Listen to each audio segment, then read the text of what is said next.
Yeah, you have to. I know.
Hi, Ezra.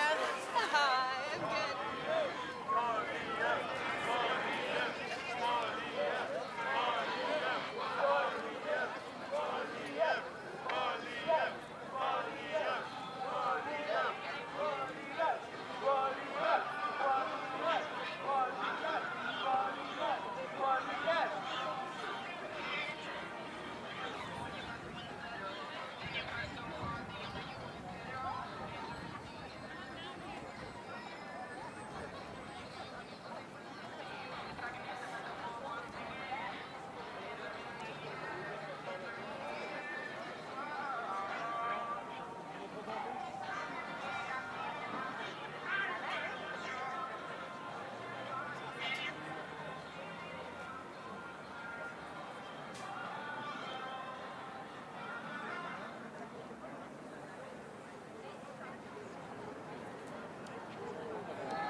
Good to see you. Plaisir de vous voir. Bonjour Bonjour, ça fait plaisir. Again. Bon débat encore. Merci beaucoup. Great to be with you. All right. You know where you're going after a few parents here.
en égal pour être de bons alliés pour le Canada.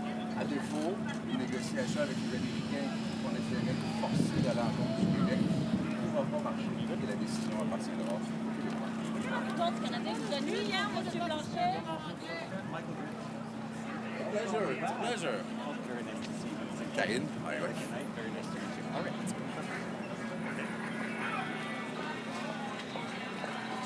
Much better weather this evening. I'm sorry? Much better weather this evening. Yeah, yeah. Once again, we'll introduce you to a few people, starting with Mr. Brody Fenlon from CBC. Good evening. Welcome back. Pleasure.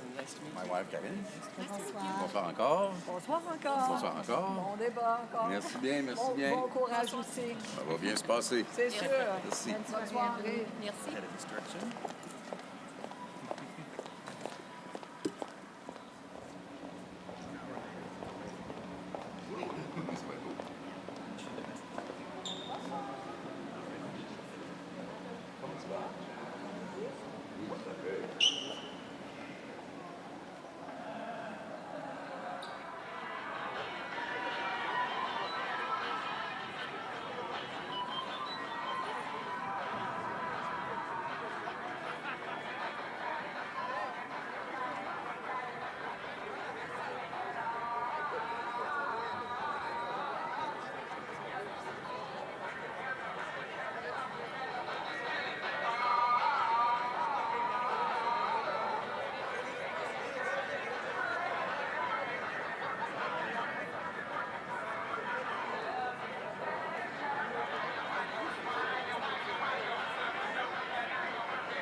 And better than last night as well.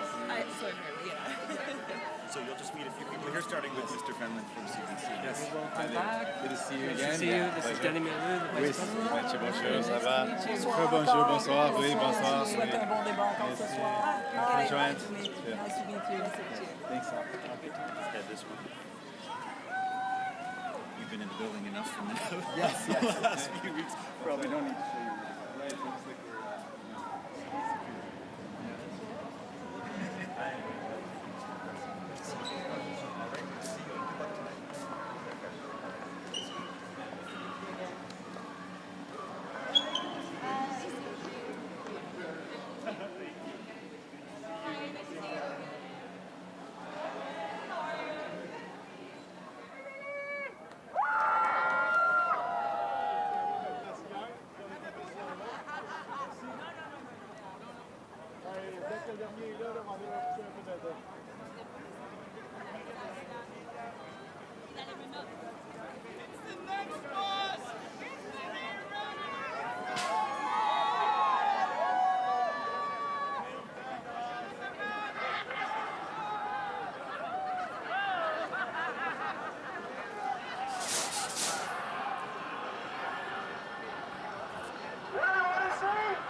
In fact, it would not make sense to shut down one province. The organization, you can't possibly comment. There are some But I questions have. coming But on I that. have on that. So once again, you'll meet our team here, Okay. Oh, we changed order. Nice to see you again. Bonsoir. Bonsoir, bon débat. Merci Allez. beaucoup. Merci pour tout hier Merci. soir. Ouais. L'organisation de Radio-Canada était excellente. Il y a des choses Merci beaucoup. Oui, Ok, ouais, merci. on est désolé de ça pour les Non, non, c'est... pour les soirs. Ah oui, oui. On est C'est la vraiment vie, désolé. c'est la vie. OK. Bon débat. OK.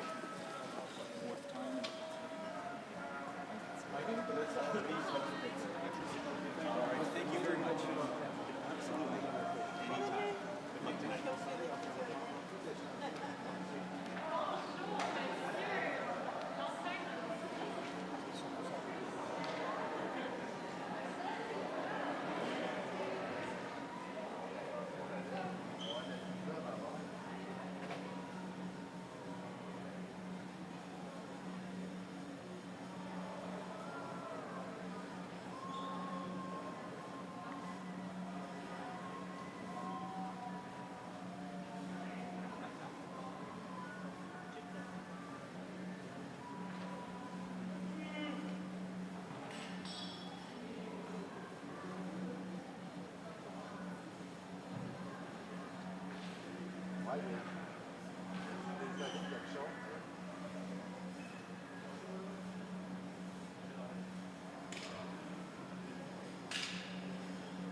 for the best lighting, they'll be right in front of the podium, but we sit them together. And then Steve is gonna come this way. So that's the best place.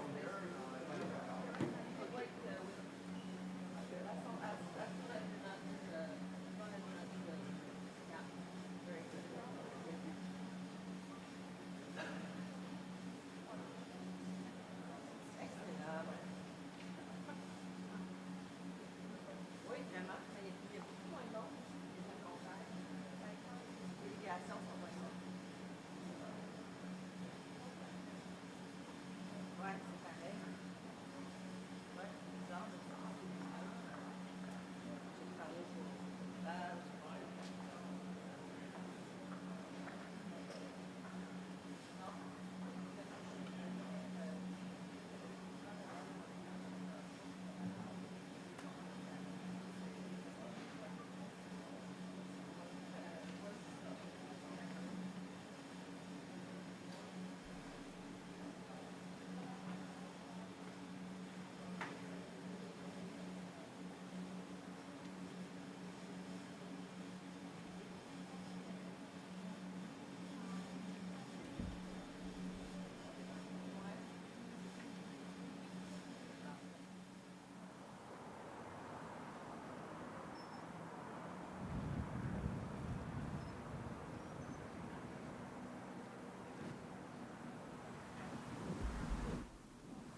I just hit them. I just did.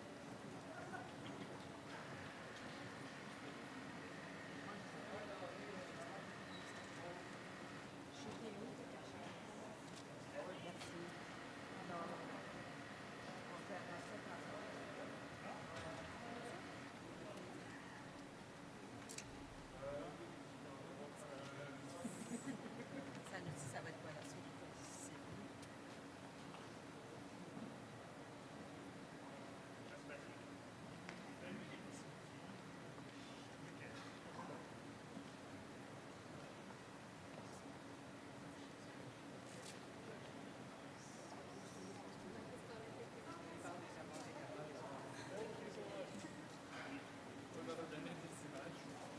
Le pire, c'est que je suis en train de donner la suite. Je viens de savoir que Carlotte, je sors dehors.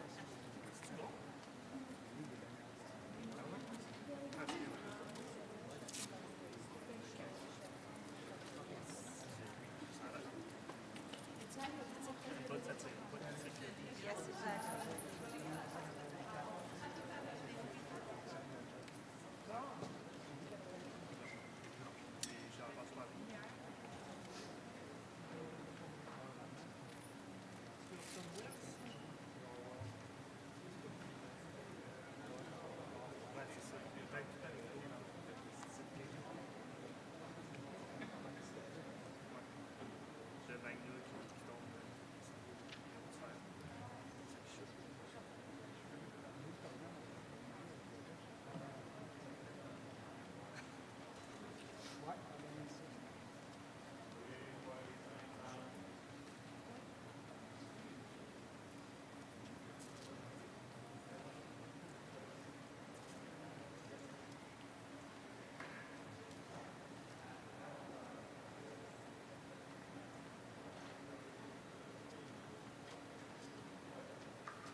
Do you want to keep them, Steve, or do you want me to take?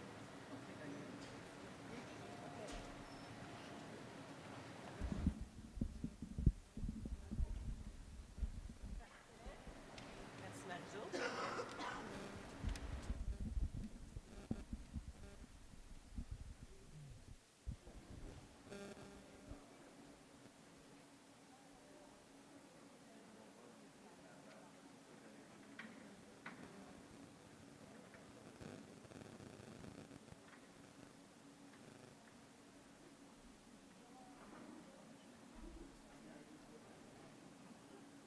Oui, bonjour, c'est Dominique de la salle DB1 pour la vidéo description du débat en anglais ce soir.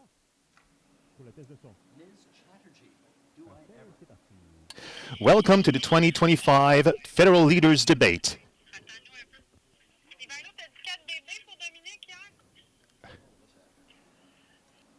Dominique parle trop fort, c'est ça. Take it intravenously.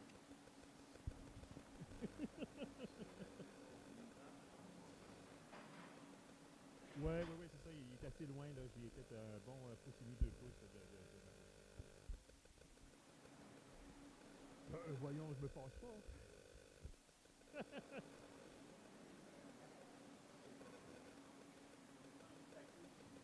A circular stage in the atrium welcomes 4 desks behind which the 4 federal leaders stand. Super. Merci bien, vous aussi. Bye bye.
during the debates.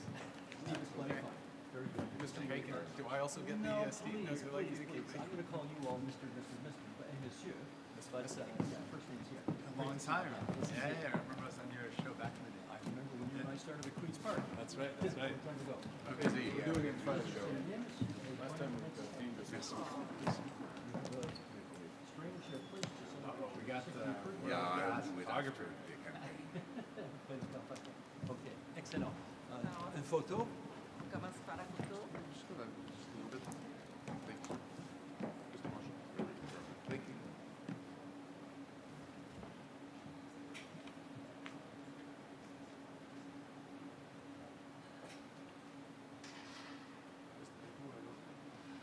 And now me? Okay. We insist I join.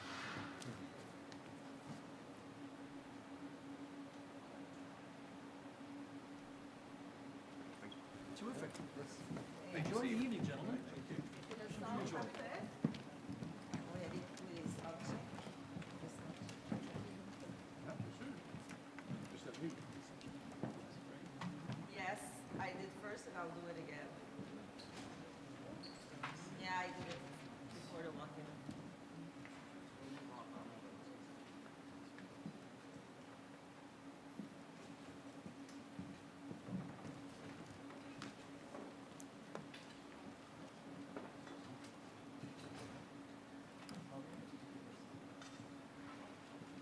Seven minutes. Very much.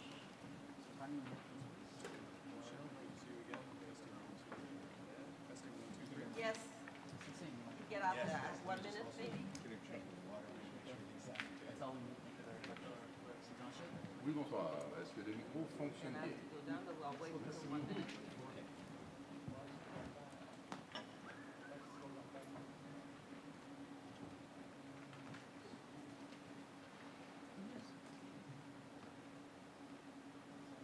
Yes, ma'am.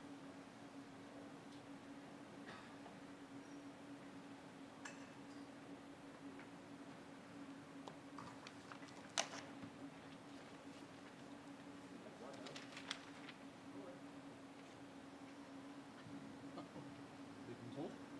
Yes, flipping, but not ripping. I told them. I'll Flipping, try, but no not ripping. ripping. Okay. That's good.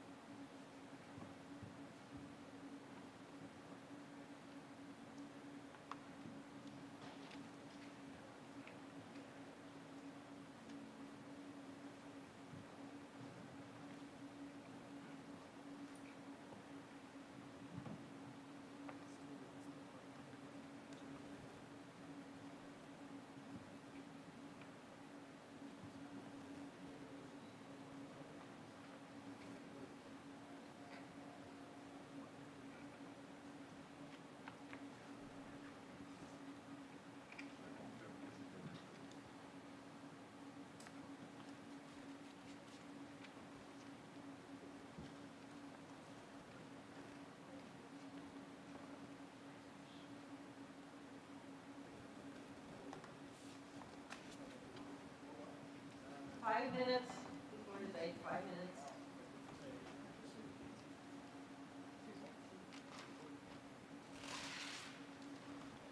No.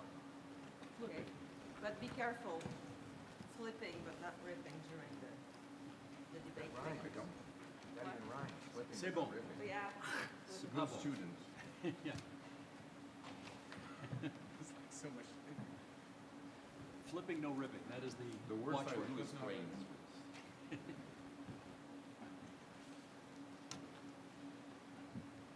Peut-être les flipper en dessous, ça va être plus joli pour la télé. Vous avoir l'air studieux. Je fais exprès. C'est des petits bonhommes.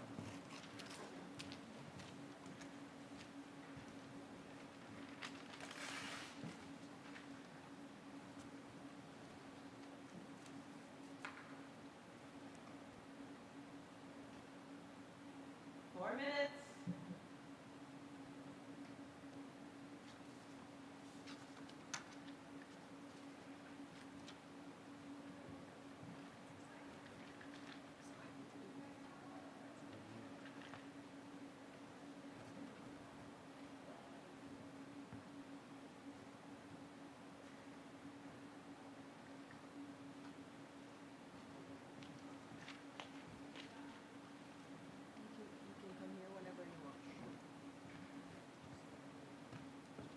Well, you have to start, we go up during the 25 seconds. Yeah, no.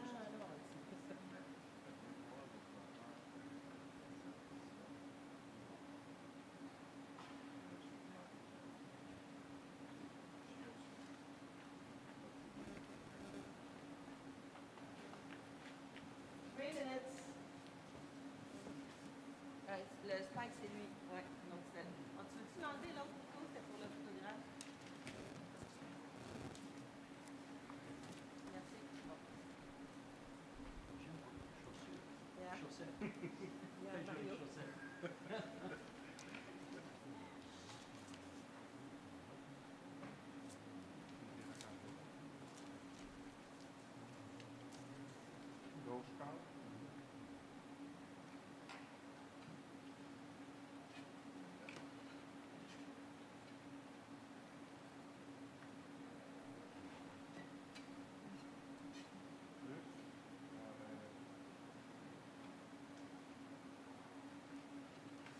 Two minutes before debate.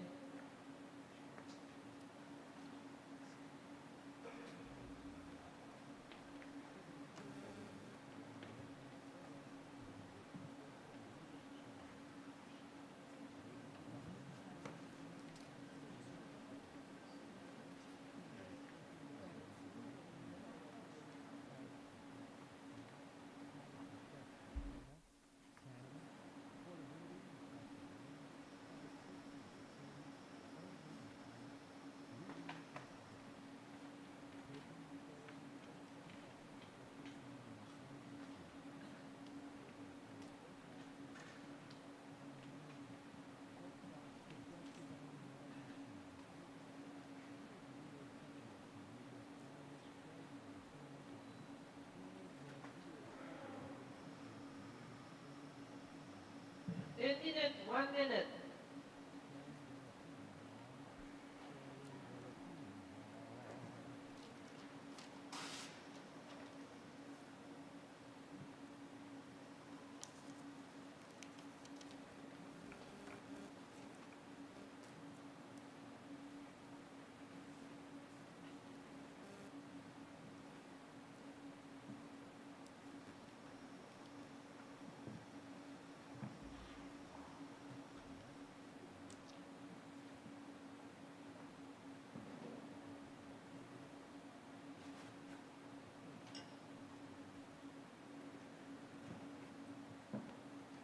Break a leg, everybody. It's a good show. Thanks. Yes, indeed.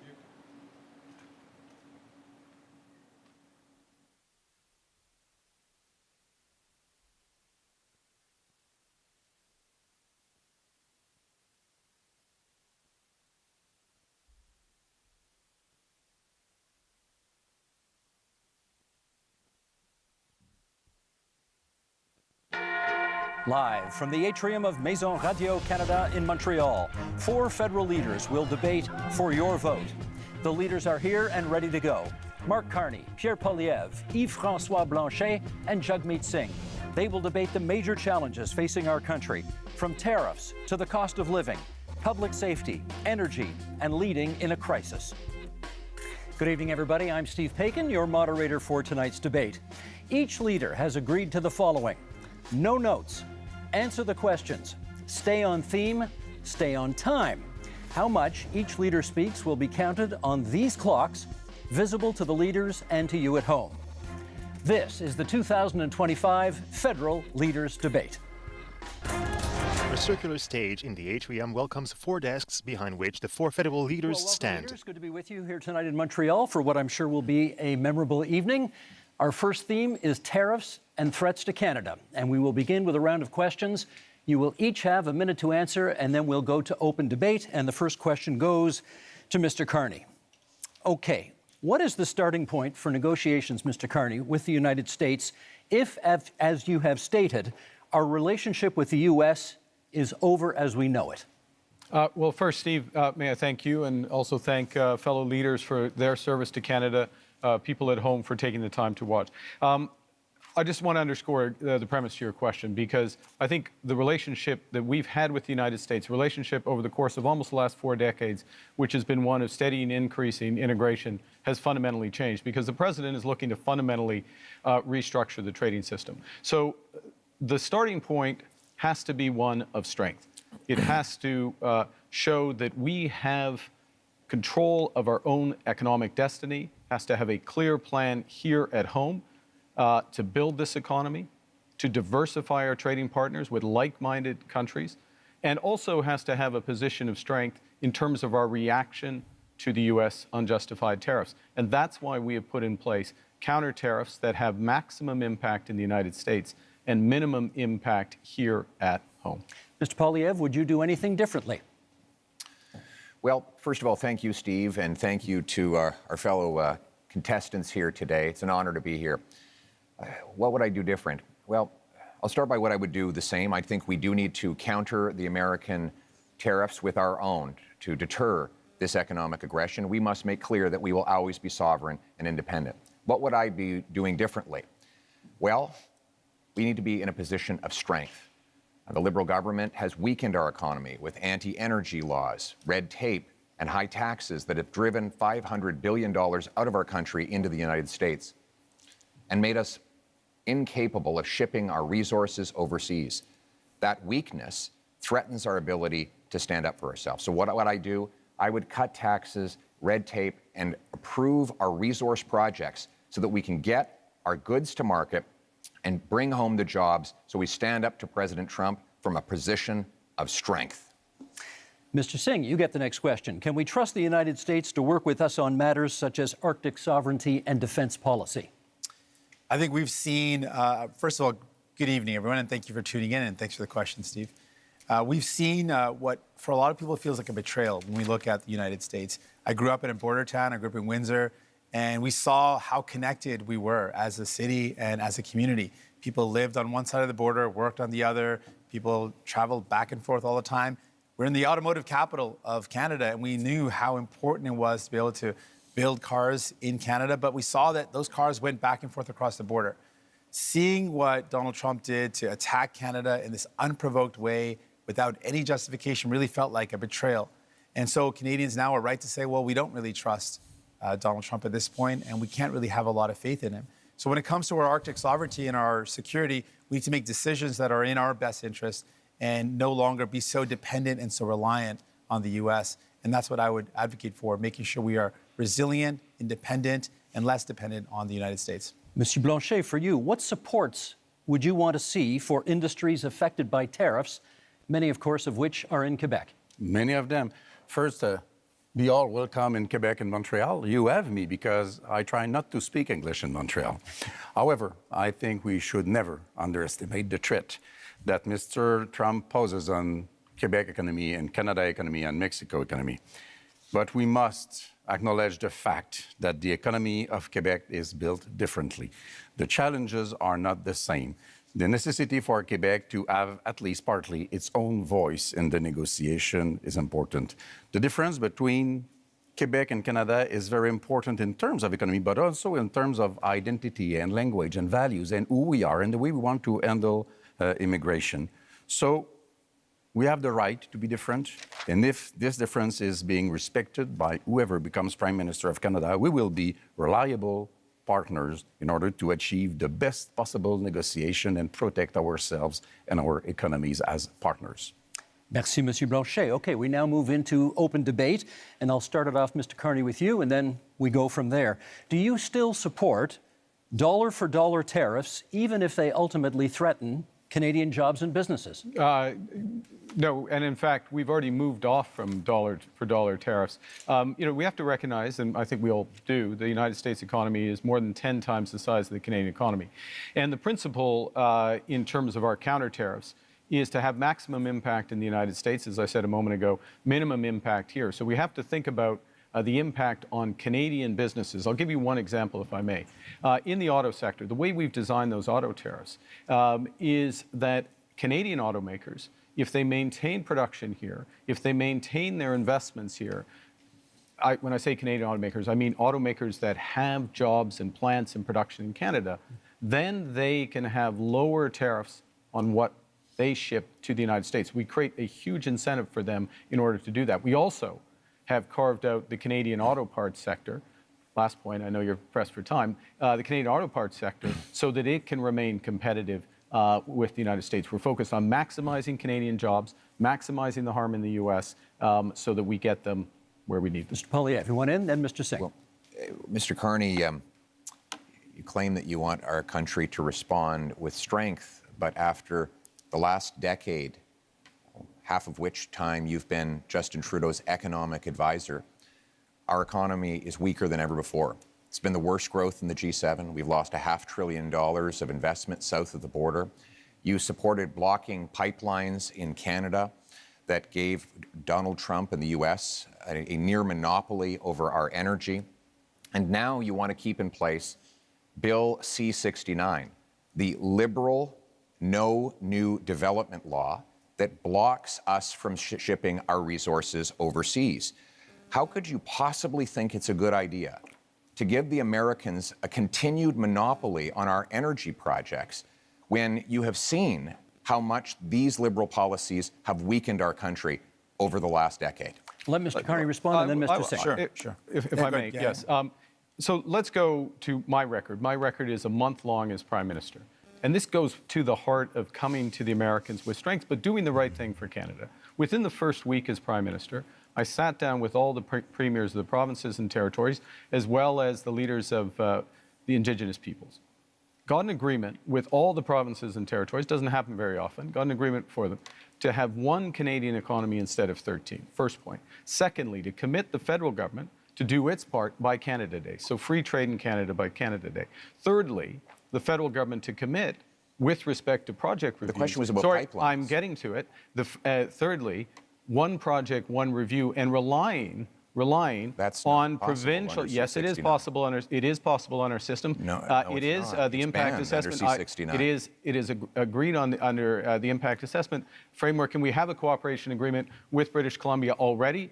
We're looking forward to them with the other provinces. We will move forward. I'll jump in on this. Mr. Singh's turn, please. Of course, we agree around having a strategic response to the United States. But what I'm concerned about is what we're doing here in Canada. We are already seeing threats to our country in that just the threats alone of the tariffs have meant Canadians have lost their jobs. The threats of the tariffs that are in place right now, the impact of those tariffs is that we've lost jobs in steel, aluminum, and the auto sector. People are already losing their jobs.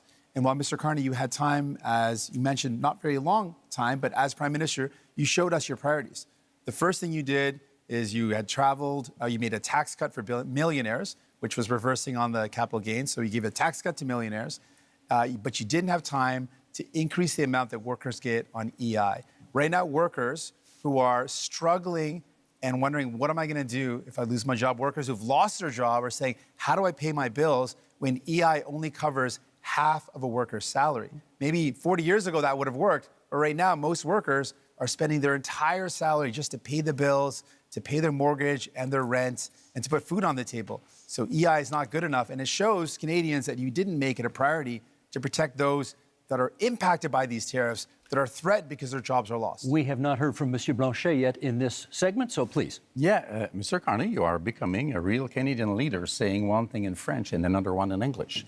You said in British Columbia in February that you would force oil and gas through pipelines through Quebec, either we wanted it or not. You would use emergency powers in order to do so. And 2 days later in Montreal, you said that you would never do that without the approval of Quebec. What's the point of using emergency powers if you do have the agreement of Quebec? However, I do agree with you. It's important to be very strong in front of Mr. Trump. However, I would keep the dollar for dollar policy. Don't be weak in front of Mr. Trump. And those counter tariffs have to be targeted.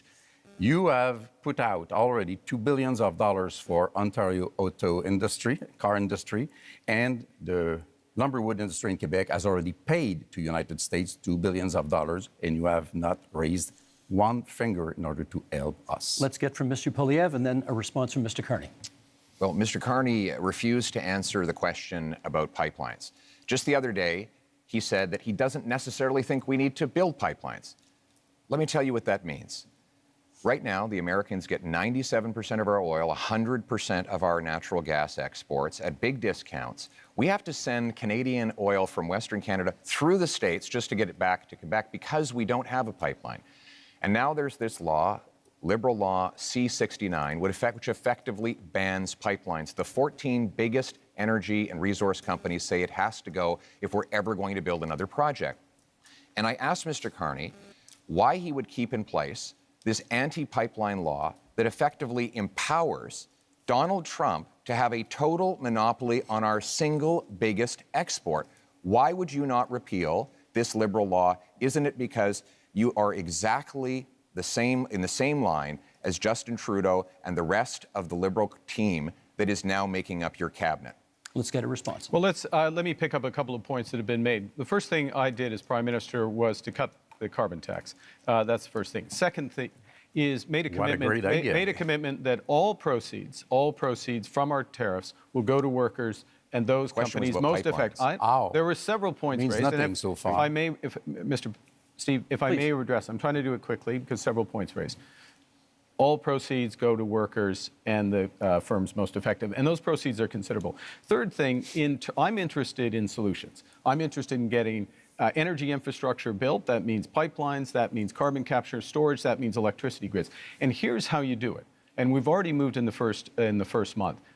Cooperation agreements with the provinces. Guess what? We are a federation. You need to cooperate with Quebec. You need to cooperate with the provinces. You need to get First Nations and Indigenous people buy-in. You can do that through the one project, one review window that we put in place at that first ministers' meeting, as well as, if necessary, using emergency powers to fulfill the federal responsibility, but not the unique. Mr. Poilievre, you want to come back on that? What you're saying, Mr. Carney, with respect, is a total contradiction.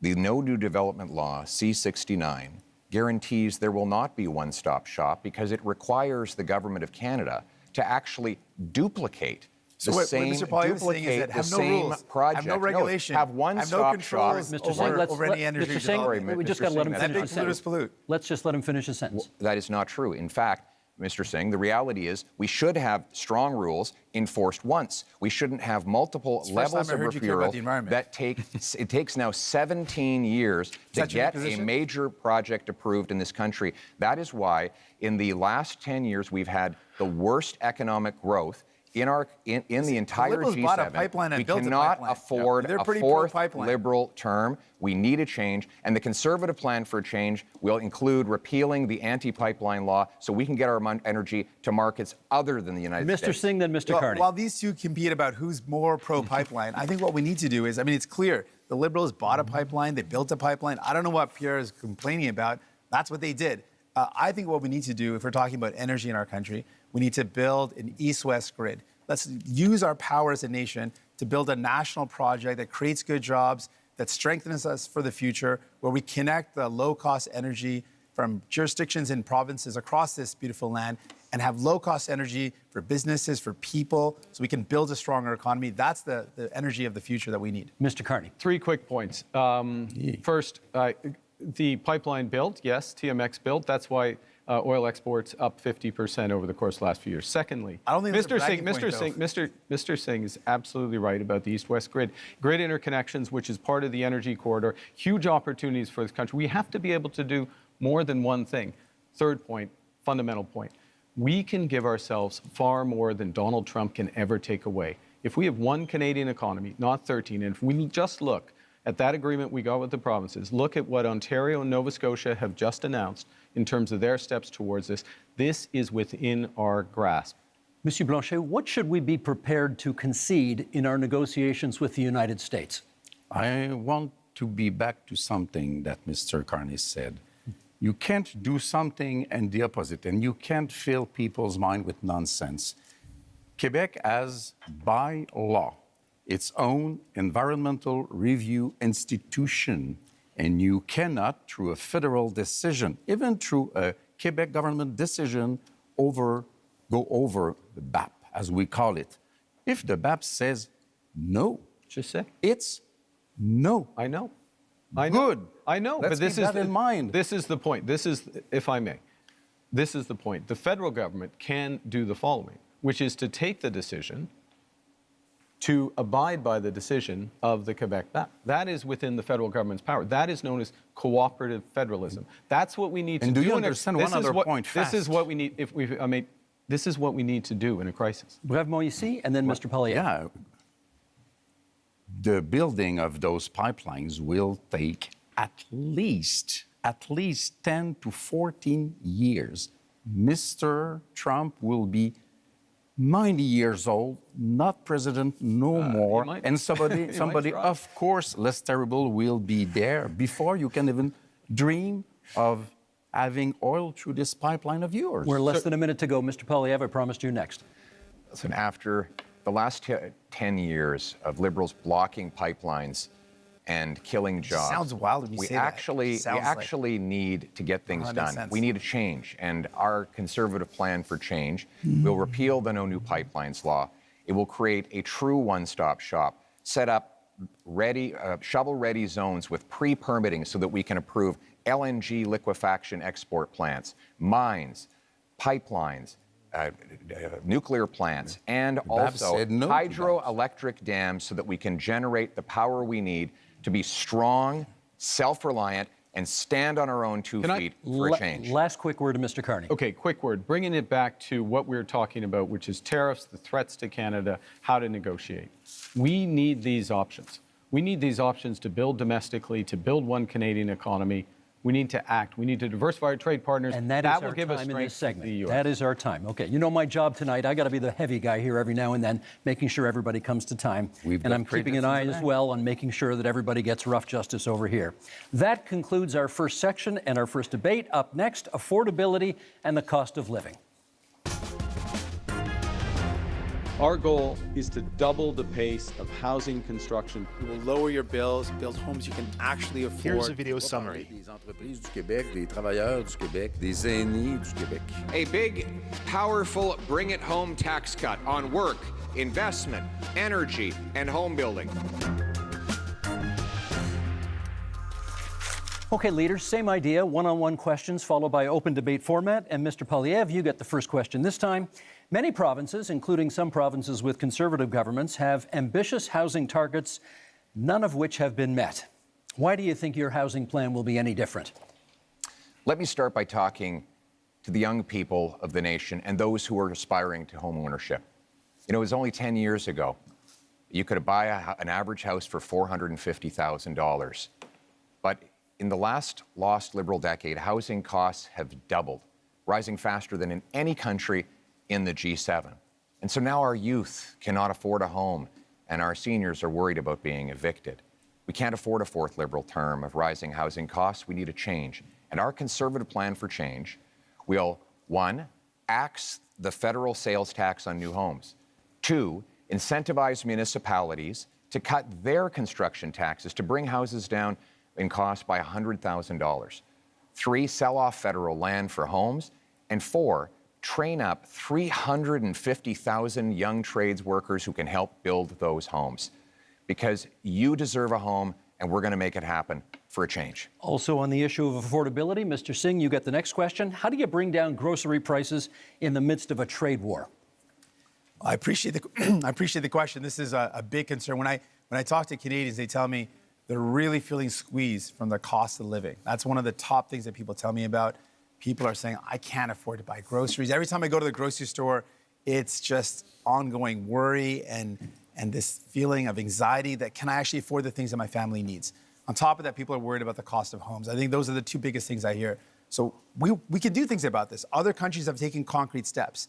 We can put in a price cap on food essentials. France has done it, Greece has done it. To great success. It's brought down the cost of food significantly in both those jurisdictions. We can also ban corporate landlords from buying up the affordable homes to keep homes that are affordable.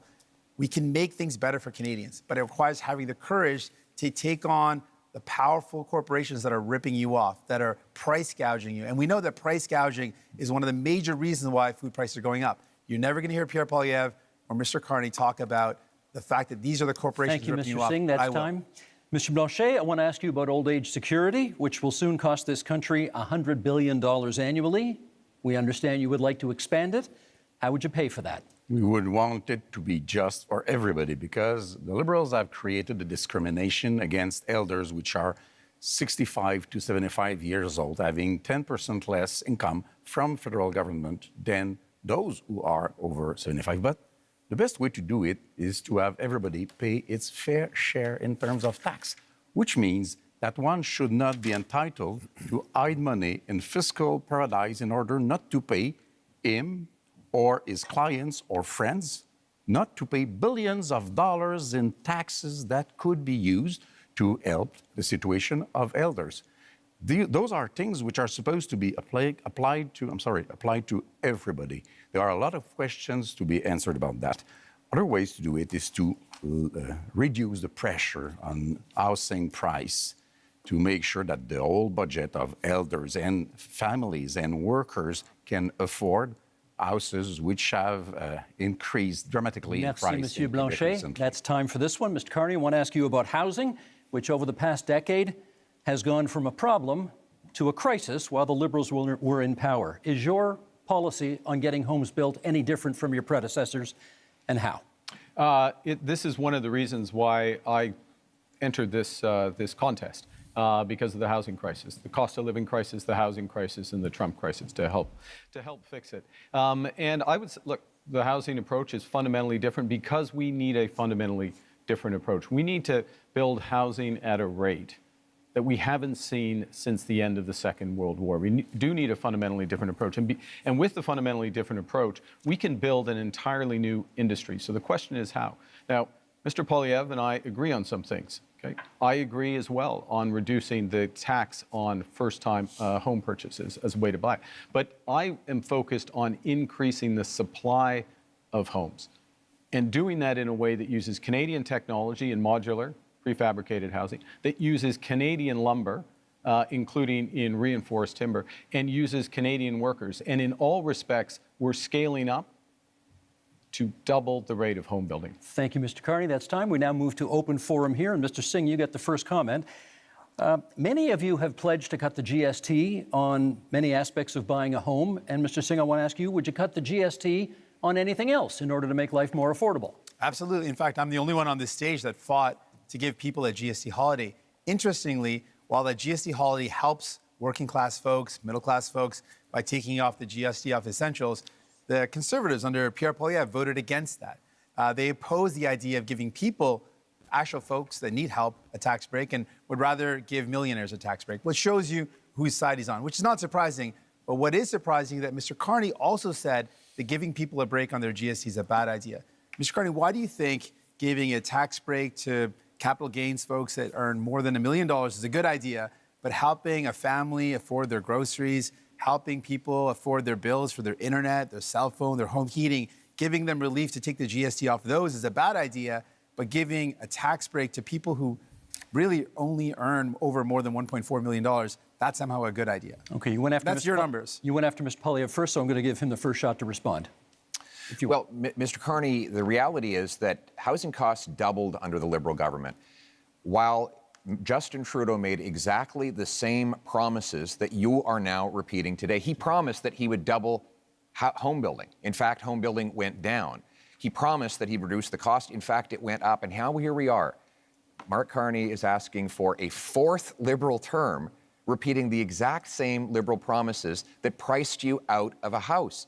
Just a few weeks ago, before the election, the Liberals voted against taking the GST off new homes, and they have continued to build up bureaucracies that block construction. We need a change so that you can afford a home, and our change will be, again, to axe the sales tax on new homes, incentivize municipalities to speed up permits, free up land, and cut development costs. Train up 350,000 young people who can be in the trades to build those homes and sell off the land that is going to be needed in order to build homes. That is a real plan for you to own a home and afford your life for a change. Mr. Carney, they're coming at you from both sides. What do you say? Okay. I know it may be difficult, Mr. Poilievre. You spent years running against Justin Trudeau on the carbon tax, and they're both gone. Okay, they're both gone. And we're doing we're a pretty in a good new impersonation of them with the same policies tonight. Very different. Look, I'm a very different person from Justin Trudeau. Focus is on results. Were you his economic and so how advisor? to drive results in the housing market, you've got to change the model of building. You've got to increase the financing for housing developers, $25 billion on the table for those housing developers, $10 billion for deeply affordable homes, cutting development charges in half, lowering the cost of the building of those homes by 20%, and lowering the emissions and the run costs of those homes by another 20%. This is how you drive affordability. This is how you bring young people back into the housing market. Exactly what Trudeau and then Mr. promised. Singh. You claim to be very different from Mr. Trudeau. Now, the point is to show that you are any better than Mr. Trudeau. You claim to have a lot of experience in many things, and you know things. Last time we had somebody saying that they knew things, it was the senators, and they killed the law that protected supply management because they knew better than us and were elected by nobody, exactly like you are today. You say that you are a great crisis manager. Which one? I heard of nothing. As far as I know, Brexit happened, even if you were against it. You say you are a great negotiator. What have you negotiated but fiscal paradises in Bermudas or Cayman Islands? You have to prove something, and you have to reveal what you own in those companies if you want people to believe you. Mr. Singh, you wanted to. Yes, returning to the topic of housing. Now, it's very important. Obviously, we need to build homes that people can afford. Mr. Poilievre had the opportunity to show us what he could do. He was the Minister of Housing under Stephen Harper, and during that time, guess how many homes he built? He built 6 homes. During that entire time, this is not something you can trust to build homes. He built 6 homes. 200,000. And this has been confirmed again and again. He built 6 homes. That's it. Now, the problem, though, with Mr. Carney is, well, he's laid out a plan. The problem is that when he was the chair of Brookfield Investments, this is a company that made a strategic decision to buy up affordable homes in cities like Toronto, where people were paying a decent rent. And they purposely bought those homes, kicked out the tenants, and jacked up the rents. That is not someone you can trust, sadly, to deal with the housing crisis when, Mr. Carney, you profited off of it. We're going to get responses here. Mr. Poilievre first, Mr. Carney second. First of all, Mr. Singh, the Toronto Star, the Toronto Star debunked your falsehoods. No, it was 6 homes, and I appreciate neither Liberals or NDP are very good with math, but in that year, the year I was the minister, if I could, which is great. the year I Mr. was, Singh, let's let him answer. in the year I It's not was, high enough, though. the year I was minister, we had 200,000 homes built, and guess what the average price of a home was at the time? $450,000. And guess what happened at the end of the Conservative reign? One bedrooms rented out for $900. And that since that time, housing costs have actually doubled under the Liberals. They doubled and on now the we Conservatives too. Now we have Mr. Carney making tens of billions of dollars of spending promises that will ultimately continue to build bureaucracy. We don't need more bureaucracy in Ottawa. We tried that for 10 Liberal years, Mr. Carney. What we need is to build homes in communities. And that means axing taxes on home building and getting the government out of the way so that builders can actually build. I think, Mr. Carney, you are on housing. We need a change, and you, sir, are not a change. Mark Carney. I'm going to pick up on, I thought that answer was quite revealing. The first thing is that it's an attitude towards housing that absolutely ignores affordable housing, deeply affordable housing, issues with vulnerable people, ignores the rental market, ignores all other aspects of it. So the 6 are the relevant. Mr. Singh is absolutely right. The 6 are the relevant. 200,000. The 200,000 are a different part of the housing market. There are many Canadians. There are many Canadians at different income levels. The second thing it reveals is a misunderstanding, I'll be polite, of how the government's balance sheet can catalyze enormous private investment. And that is what we need to do to solve the housing crisis. It happens to be what we need to do as a whole to address the economic crisis that's been forced on us by President Trump. Mr. Blanchet? Yeah. You have spoken much more than I have, so I won't ask a question. I will make a statement instead. I'm not saying no. I'm not saying that you cannot do what you pretend that you are able to do. We just have no proof so far. I'm saying quite clearly that you cannot be entitled to do it alone. You cannot be entitled to hold all the power in your 2 hands. You cannot go out there and fix things for Canada and Quebec without being seriously checked by serious people.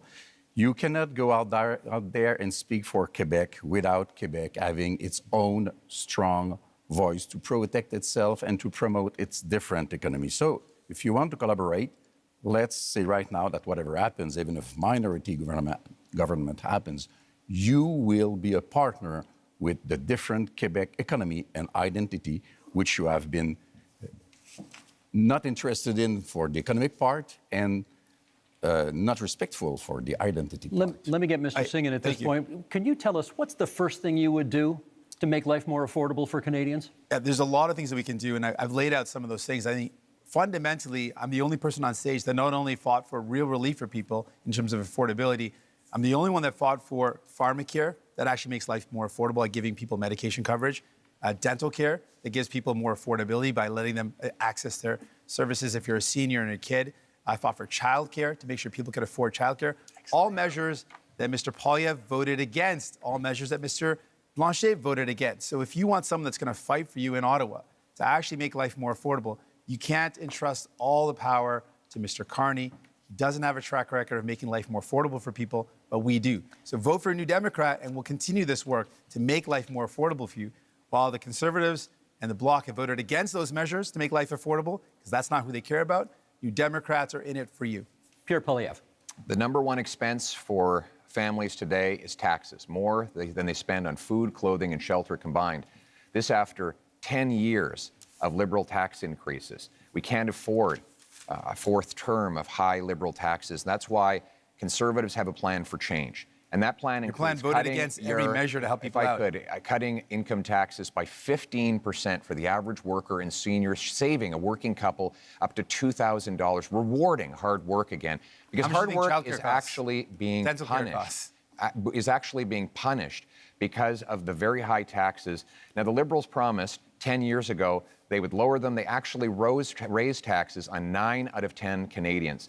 We need a change in this country because your hard work should once again pay off with a powerful paycheck that buys you an affordable home so you want to save on people a safe $2,000, street, and that's what we will deliver. You want to save people $2,000, but cut their dental care, which is thousands of dollars. False. Cut their child care, which is thousands of dollars. Cut pharmacare coverage, which is thousands of dollars. False. That's not a very good math deal right there. You're going to save people $2,000, but cost them tens of thousands of dollars. That's why you cannot afford Conservatives, and you certainly can't trust the Liberals on their own. Carney's turn. You need New Democrats. Mark Carney. I'm going to reinforce that point, and then I'll respond to Mr. Blanchet. Child care in this country, $3,000 to $10,000 a year for a family, depending on where you live. Province, jurisdiction. Depending on where you live, that's what's being saved there. $800 per trip to the dentist. We've expanded dental Province, care to 8 jurisdiction. million Canadians. Because we forced 8 million Canadians. Because New Democrats are there. Pharmacare. These are fundamental issues for affordability. We're talking about affordability and taking them off in order. That's why you need New Democrats. Quebec, that's not what I've said. And in terms of income taxes working with Quebec, for Canadians. Yes, absolutely. Throughout the short time I've been Prime Minister, working directly with the Premier of Quebec, our Minister of Foreign Affairs, our Minister of Finance are from Quebec. Quebec and Quebec issues, whether it's Why haven't you answered management, Mr. language, Legault's letter? He asked 5 things in the letter. He reduced his expectations. We're talking about... And you did not even answer him. And tonight, you are so much in love with Quebec. Steve, the question that Canadians have to ask. Why vote for Conservatives? He's got the... Mr. Singh, sorry, he has the floor. Come on. The question you have to ask is, after a decade of Liberal promises, can you afford food? Is your housing more affordable than it used to be? What is your cost of living like compared to what it was a decade ago?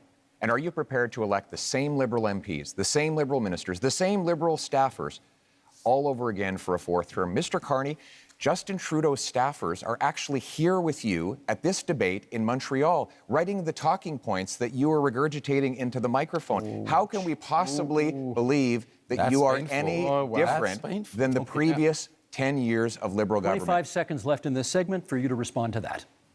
Look, I do my own talking points. Thank you very much. The biggest risk we have to affordability, the biggest risk we have to this economy is Donald Trump. So first and foremost, we've got to get that right. Secondly, we need to do it in a way that brings everyone along together. That means preserving pharmacare, dental care, child care, reinforcing health care, spending our intrusion whole social safety. intrusion in Quebec jurisdiction over and again. I like if we were any better than we are. The clock is there on zero. one thing Canadians can do that Quebecers cannot do? You are doing intrusions in our jurisdiction with our money, pretending you are better, and most of the time you try to copy what we did with our own money against us. What's that as a policy? Don't you have your own things to care about? That really is time for this segment. I wanted to be polite and let everybody finish their points, but I'm far behind, we got to move so on. I took the liberty. Thank you. Okay, that ends Section 2. Up next, public safety and security. Here's a video summary of the four leaders speaking on to protect public Canadians safety and security. And to build communities that are safe, secure, and strong. Keep crime, drugs, stolen cars, and other illegal substances out of our country. We're going to invest in our borders, and that means hiring more border officers. Resources are in short supply, not enough staff. This is not the nice way to treat people who come to our border. We're now back live in Montreal at the Maison de Radio-Canada. Open debate. Monsieur Blanchet, you get to go first in this one. Public safety and security. For a lot of people, that means the fentanyl crisis. I'd like to know what you could contribute to ending that crisis in this country. The fentanyl crisis is a very serious issue, which is a bit less important in Quebec than it is in British Columbia. I think the whole border thing is the real issue. Immigration is a very important issue for Quebecers. Immigration has to be dealt with in an orderly fashion. Our borders are not dealt with in an orderly fashion. The rules are not respected. The rules are unclear. Some rules even invite people to hide for 2 weeks illegally before coming out. Some things has to be done. The situation of one person asking for asylum may take as much as 4 years without us reducing the number in order to deal with them in a human way. The services for every citizen in Quebec are being reduced because we cannot afford the fact that we are receiving much, much more people in Quebec from this specific type of immigration than we can afford, and we cannot teach them French. That's time, Mr. Blanchet. We can, of course, return to the immigration issue during open debate, should you choose to. Mr. Carney, question for you. The Liberal gun buyback policy, not considered a success by many people. Reviving it is in your platform. Yeah. Why would it work this time? Yeah, I think, well, what we've seen with that policy is some success at the commercial level, but not at the individual level, because it hasn't been, in my opinion, it hasn't been organized properly, and it needs to be organized properly. And instructed the Minister of National Security and Public Safety in order to do that. So part of this is a different focus of government, a focus on results, a focus on clear milestones in the short term. Let me make a broader point, though, on gun, which is that we have a problem with guns coming over borders, which is why we've tightened our borders. We have an issue, though, with a gun industry that is continually coming up with new forms of assault rifles, mass killing machines. We banned over 2,000 of these. Every single time there has been a vote in the House of Commons on gun control, Mr. Poilievre has voted against it. You can't be tough on crime unless you're tough on guns. Mr. Poilievre, you can come back on that in the open debate if you want to, but my question for you in this segment is, Indigenous people are statistically overrepresented in our corrections system. Are you concerned that your tough on crime platform will make that worse? I'm concerned that Indigenous people are disproportionately the victims of crime. I give you the example of a wonderful group of Indigenous people who came under attack in Saskatchewan, and many of them were murdered.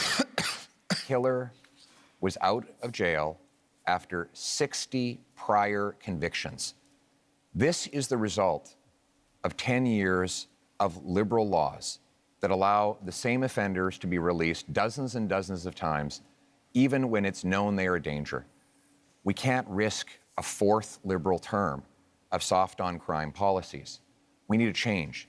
And the Conservative plan for change will bring in a 3 strikes you're out law. 3 convictions for serious crimes, you go to jail for at least 10 years, maybe for life, no chance of parole or bail. We will bring in life sentences for traffickers of fentanyl, human beings, and guns. And We will secure our borders to keep the illegal Thank you, guns Mr. out. Polyev. That's time. Mr. Singh, your question is about the RCMP, because you've got RCMP reform in your platform. What, in your view, is the problem with the RCMP?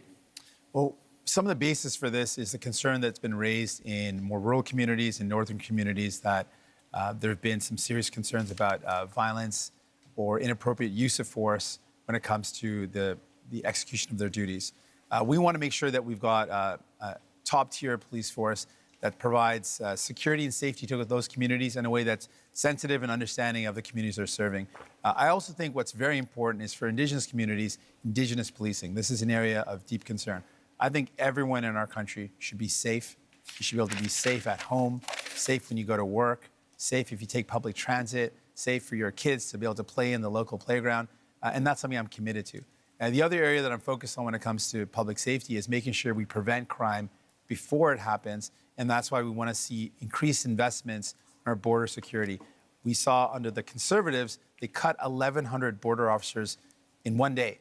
So that prevented our ability to keep our borders safe. That stops those materials from Mr. coming Singh, into the that's country. time. Not sure it was about the RCMP, but maybe we can get back to that during the open debate segment, which we go to right now. And Mr. Polyev, you get the first word on this one, and it sort of dovetails on the last answer you gave, which is you have pledged to be the first prime minister in this country to use the notwithstanding clause, setting aside charter rights of, as you call them, multiple murderers. Why do you think that's necessary?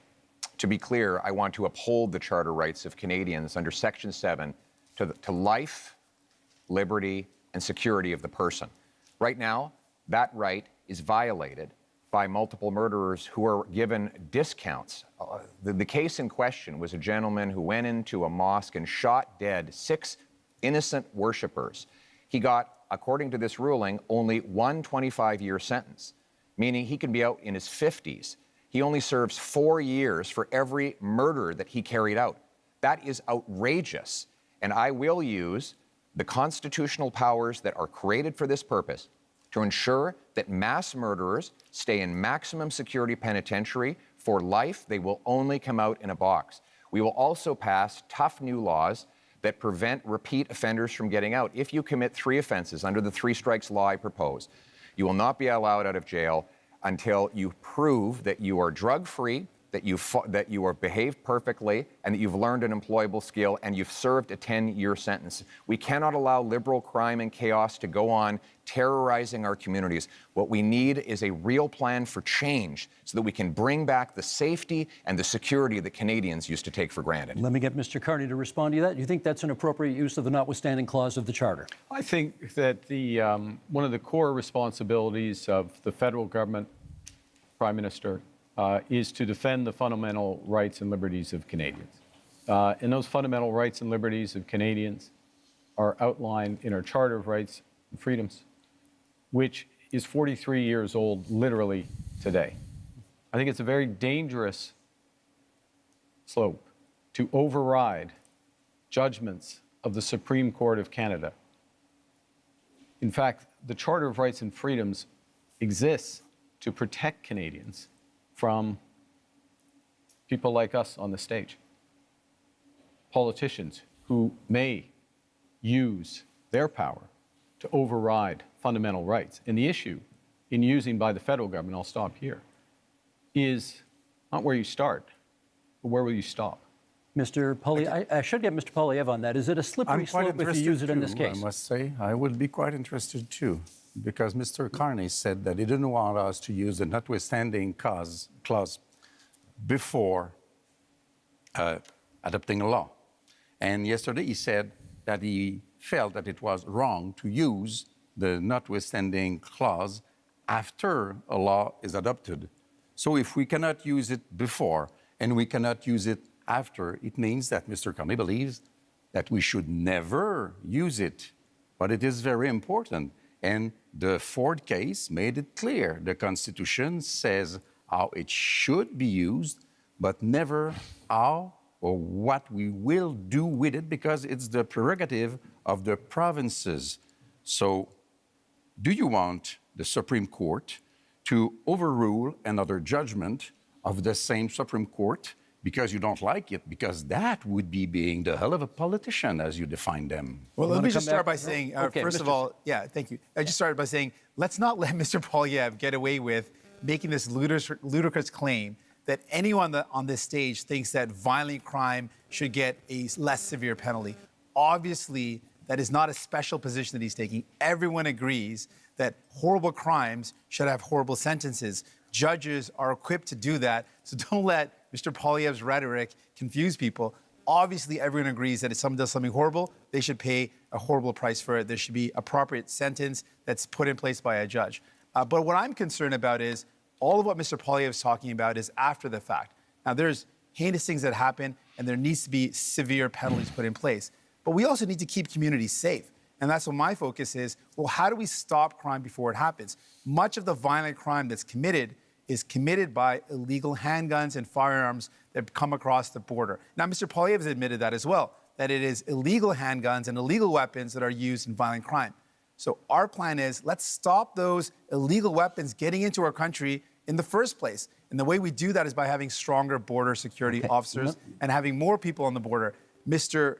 Pierre Poilievre, when he was in power in the Conservatives, they cut the number of border officers. They reduced the number, weakening our borders. Keeping an eye on time can't here. trust them Let's to get do back these to type of Mr. things. Poilievre on the issue of whether, in using the notwithstanding clause under these circumstances, would be a kind of a slippery slope and encourage politicians to use it more.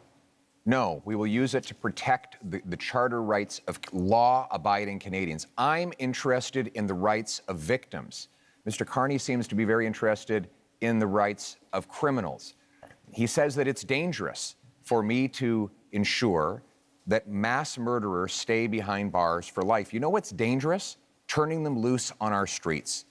I don't think you appreciate, sir, the chaos that is unfolding in communities. In Toronto right now, the police have been forced to tell people to just let the thief steal the car. When they break into the house, just take the keys. Just let them take the keys so that you don't get hurt. People are living in terror in many of our communities precisely because of the catch and release bail law, C-75, which requires judges release the accused at the earliest opportunity under the least onerous conditions. Every single member of your Liberal caucus and your Liberal cabinet voted in favor of this bill, and they are all determined to keep it in place despite constant promises to the contrary.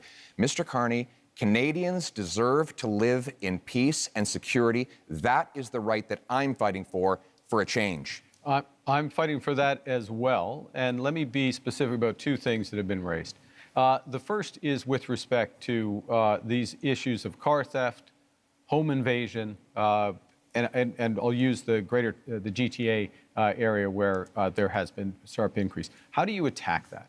You attack it several ways. One, you increase the criminal penalties for that happening, particularly if you're part of a gang, particularly if you use a firearm. And you will do that? And we're doing so. We've committed to doing so. You put in place a reverse onus in terms of bail so that it has to be proven that there's not a risk, which we've also committed to.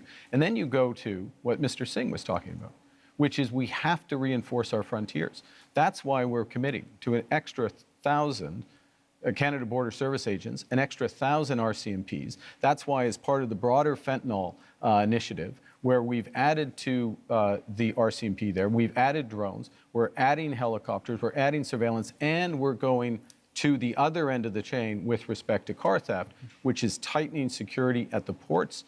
This is what we need. In order to get results, you need to focus at both ends of the chains in federal government. Singh. Thank you very much. I want to talk about one of the issues that has come up is the idea of the public safety concerns around the overdose crisis and how this is devastating our communities. We're seeing so many lives being lost.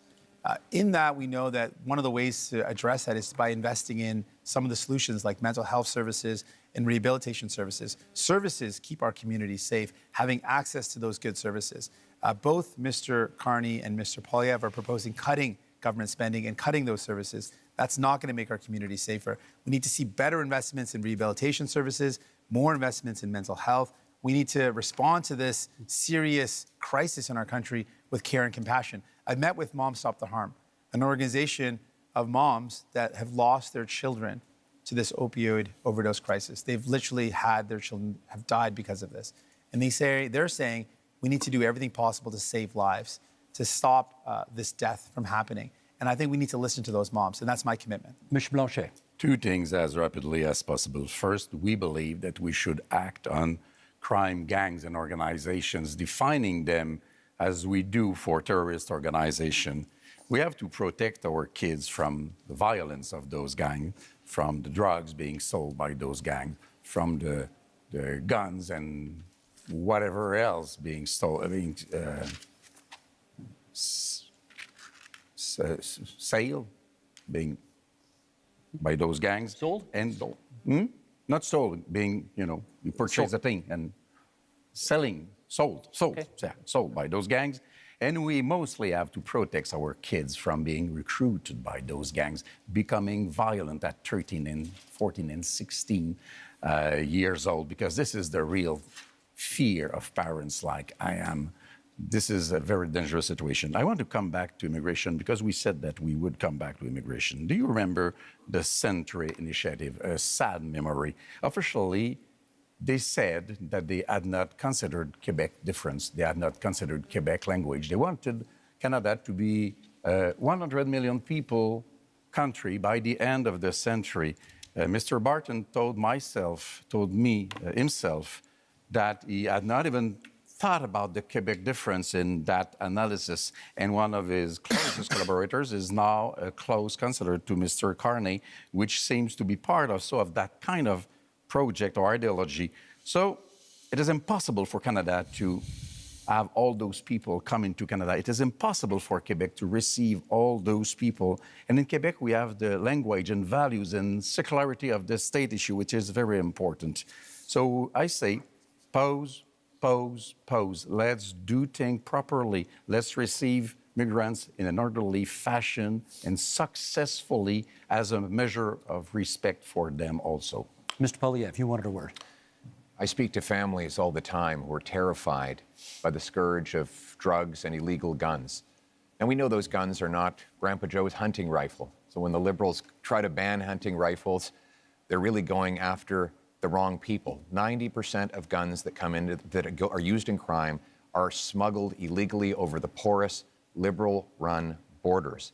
And that's why the police. It's not true, and that's why the police. The border officers. The police actually, if I could, the police actually endorsed me. The police in Barrie, in Peel, in Sault Ste. Marie have all endorsed me because they know that I will go after the gun smugglers and criminals with 2,000 extra frontline border guards that will stop the guns from coming in. Now you want to hire but unlike the Liberals and NDP, I will not ban hunting rifles. The Liberals want to protect. I want to protect Canadians from criminals. The Liberals want to protect turkeys from hunters. I think we know which one makes the most Mr. Carney, sense. quick intervention, Mr. Carney, then I got a question for each of you before this segment's out. Okay. We absolutely fully support hunting and rights of hunters and Indigenous Canadians. But I want to raise an issue, which is a serious issue, talking about safety.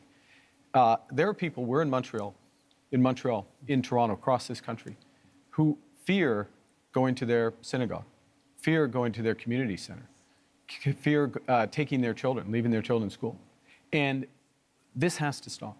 This is it's totally unacceptable. So what we're proposing is to make it a criminal offense to threaten or to impede anyone from being near or going to their place of worship, their school, their community center.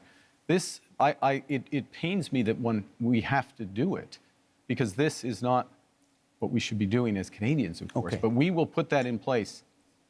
And this is a fundamental issue with respect to Let me get 10 anti-Semitism. seconds from each of you before this segment's out on what you perceive to be the biggest security threat to Canada right now. 10 seconds each. Mr. Poilievre. The physical security threat to our country is the rampant crime wave that is running out of control. After the last decade, we had a 116% increase in gun crime. We need to lock up the criminals. I got to hold you to 10 seconds. Mr. Carney? Well, we're in a security section. I think we didn't have a chance to talk about anything internationally. I think the biggest security threat to Canada is China. China, you say? Yeah. Mr. Singh? Biggest security threat, illegal guns and drugs coming across the border, and cuts to services that would make our public safety and security even worse. Last word to Mr. Blanchet. the fact that neither Quebec or Canada is able to protect itself and that we are still dependent and entirely dependent on Americans to protect us. Okay, that is the end of that section. Gentlemen, up next, energy and climate. Here's a video summary of the 4 leaders speaking on energy and climate. Getting things built, unleashing production. We are unlocking major infrastructure projects, including in conventional energy, oil and gas. We're speaking thousands of dollars a year for each family to pay for the damages of climate change. We can absolutely build important projects like an east-west energy grid. We're back live in Montreal. Energy and climate change. I know how much all of you love talking about pipelines, so here we go. Mr. Singh, to you first. Should Canada build new pipelines to get our oil and gas to market? Well, it's not an approach I favor with public money. There's not any projects that are on the table, so it's not a specific project to look at.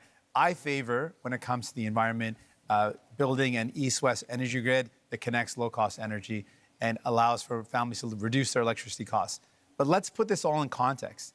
We're talking about what our energy solutions are in the context of a climate crisis.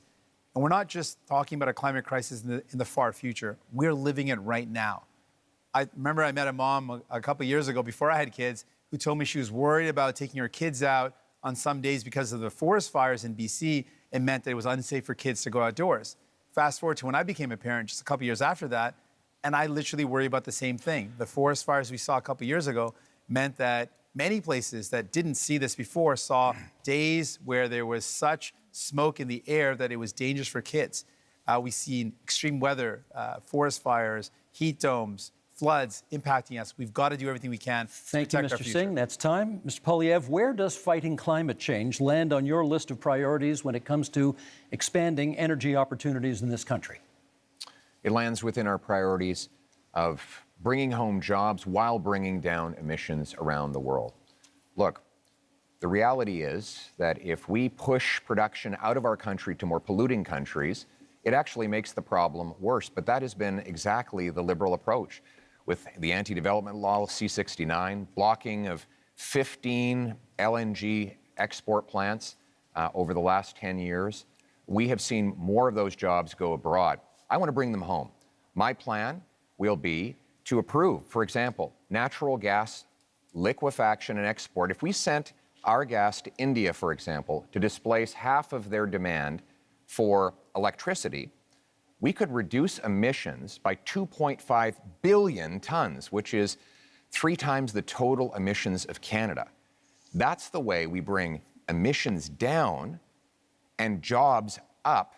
It's common sense. And now it's time to bring it home. Thank you, Mr. Poilievre. The next question is for Mr. Carney. How would your government fast-track pipelines and mining projects while also following the Supreme Court decision that requires consent of Indigenous communities? Well, I think the first thing, and this goes back a bit to where we started, which is recognizing that we are in a crisis. We need to act with maximum force and having a process and a consultation, but a consultation with a purpose, which is to identify those projects, those investments of national interest that are really going to move the dial in terms of growth, jobs, energy security, while being consistent with long-term competitiveness, which necessarily means lower carbon.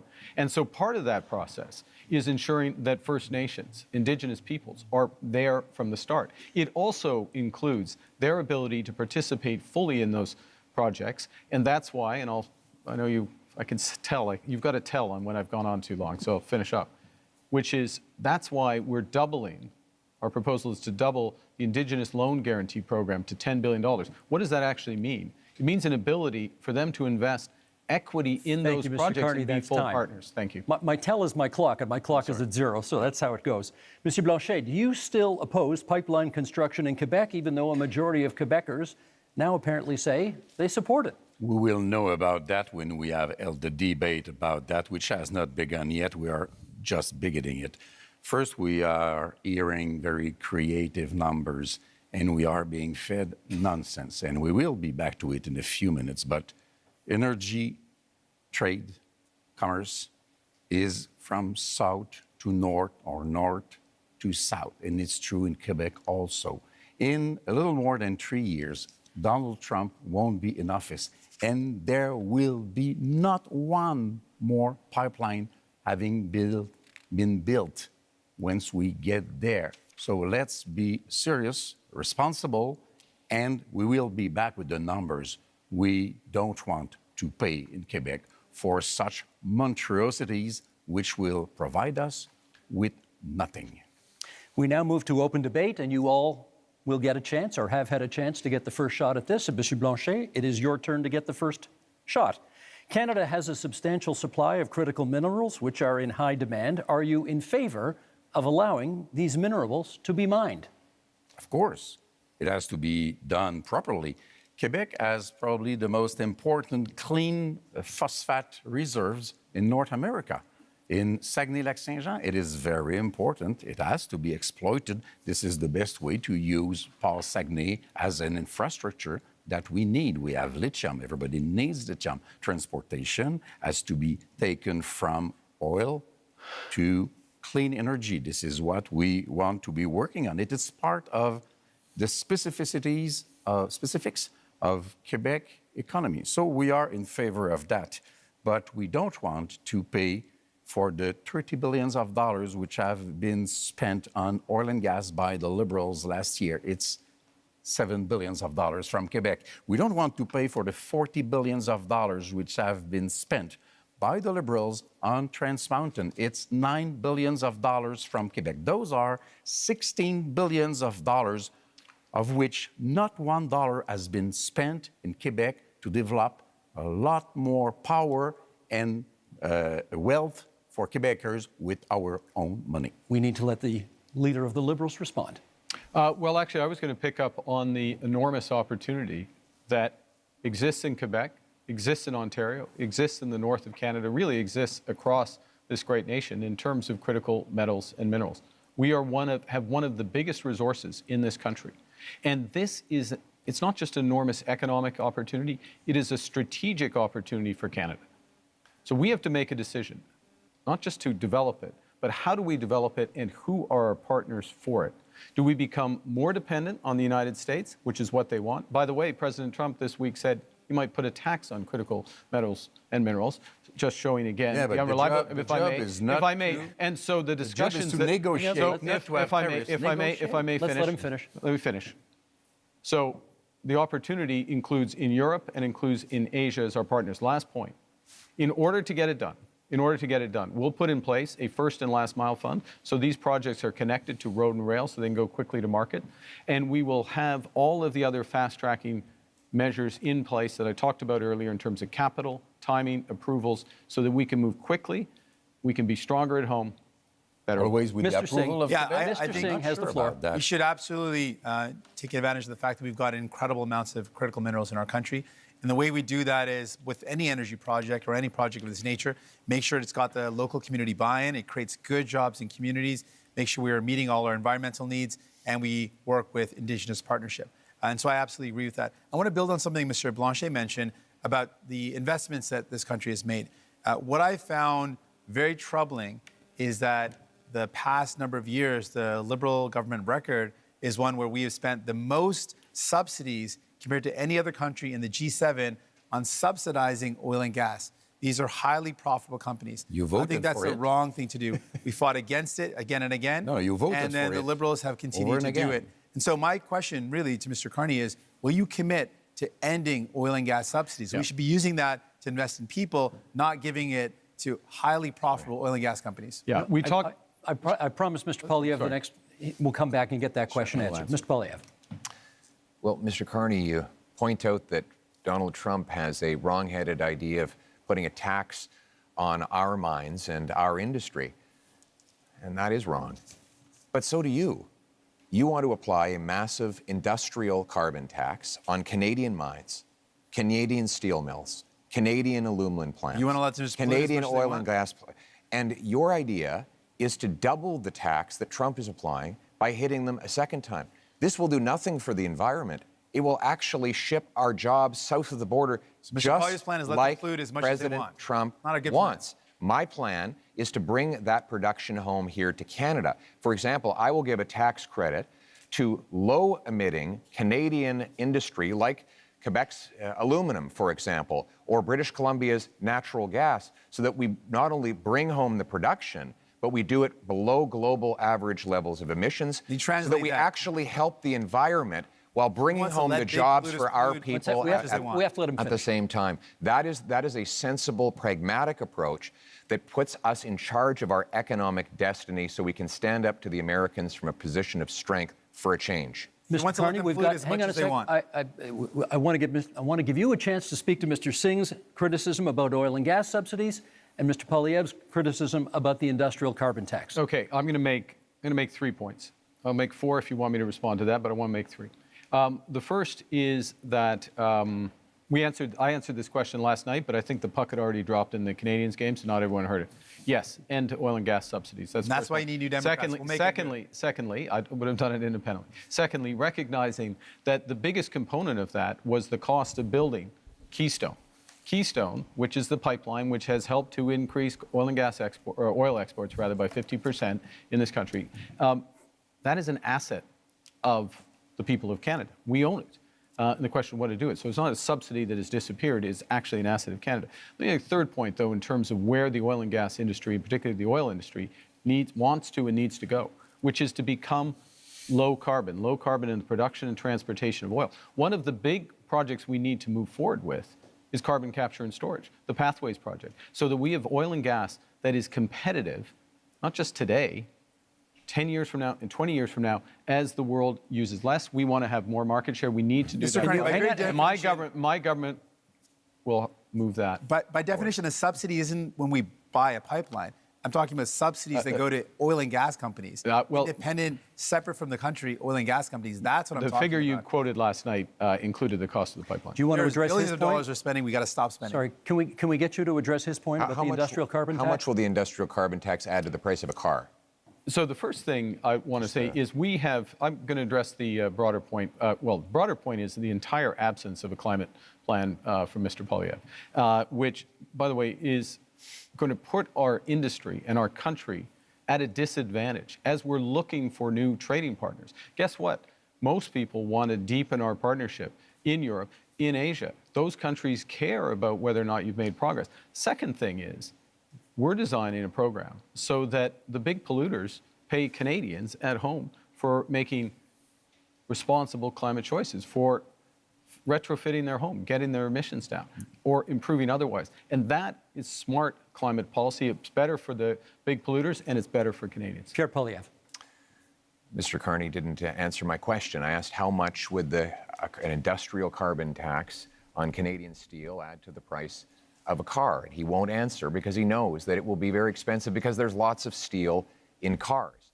Now, Mr. Carney has temporarily But do you know the answer? hidden the you don't know carbon the answer tax. either. You're just throwing out thousands of dollars making it up, though. You don't extra know. cost. I do know the answer to that question. He's wrong. When you add taxes to steel, you raise the price of everything that uses steel. When you add taxes to the price, when you add the carbon tax onto the price of, for example, fertilizer, you increase the price of food. So while Mr. Carney has temporarily hidden the Liberal carbon tax at the pumps while keeping the tax fully in law and planning to raise it after the election, he's also going after a tax on our industry that will ultimately be passed on to you. After a lost Liberal decade of rising costs, we cannot afford a fourth Liberal term. We need a new government that will fully axe the carbon tax, increase the jobs that we have here in Canada, and bring down your cost of living. We've got just a little over 3 minutes left in this segment. So, Mr. Singh, I want to ask you, do you think climate change is still a priority from Canadians? You're out there.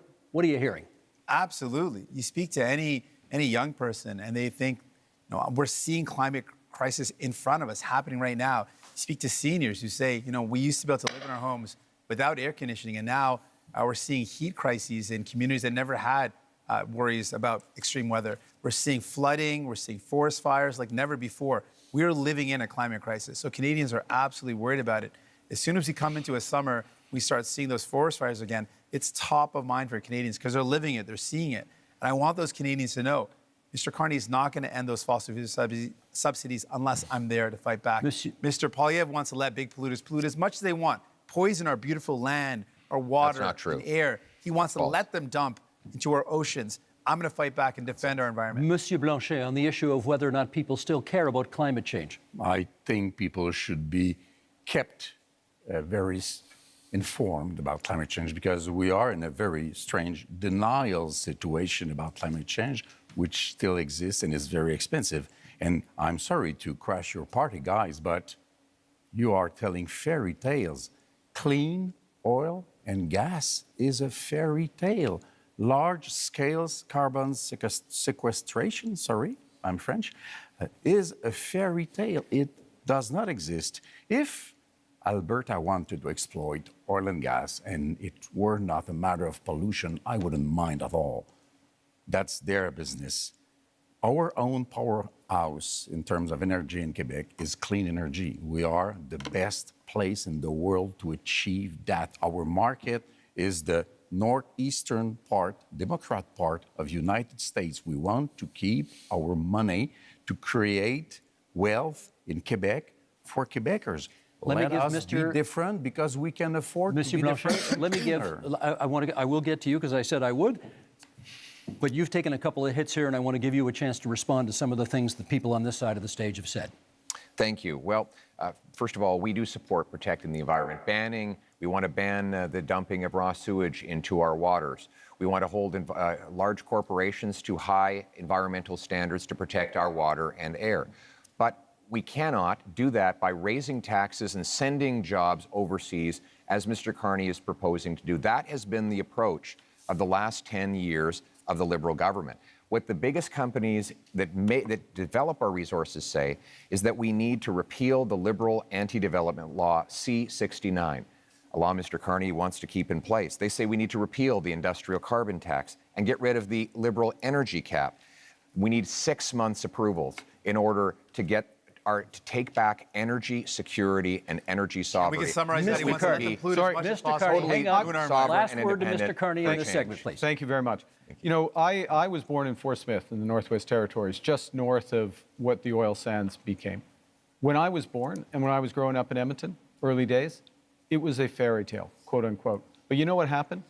Canadian ingenuity, Canadian engineers, Canadian governments, both the federal government and the Alberta government got together and converted this. The worst pollution in the world. If I may. The worst pollution may I finish? in the May I world. finish? 10 more seconds to finish, please. Let him finish his point. That's the opportunity we have. That's the opportunity we have in carbon capture. That's the opportunity we have in small modular reactors. That's the opportunity we have in hydrogen beyond. This country can be a clean energy superpower. My government will help deliver it. And that is time for this segment. Gentlemen, let us go to our final theme, which is called Leading in a Crisis.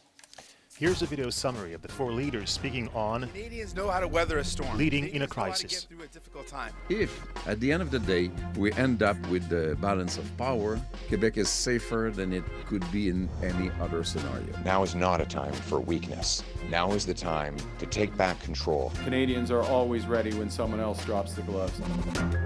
We're back live in Montreal. Okay, leading in a crisis is a pretty broad theme that allows us to explore many different avenues here. So let's get to it. Mr. Carney, you get the first question this time.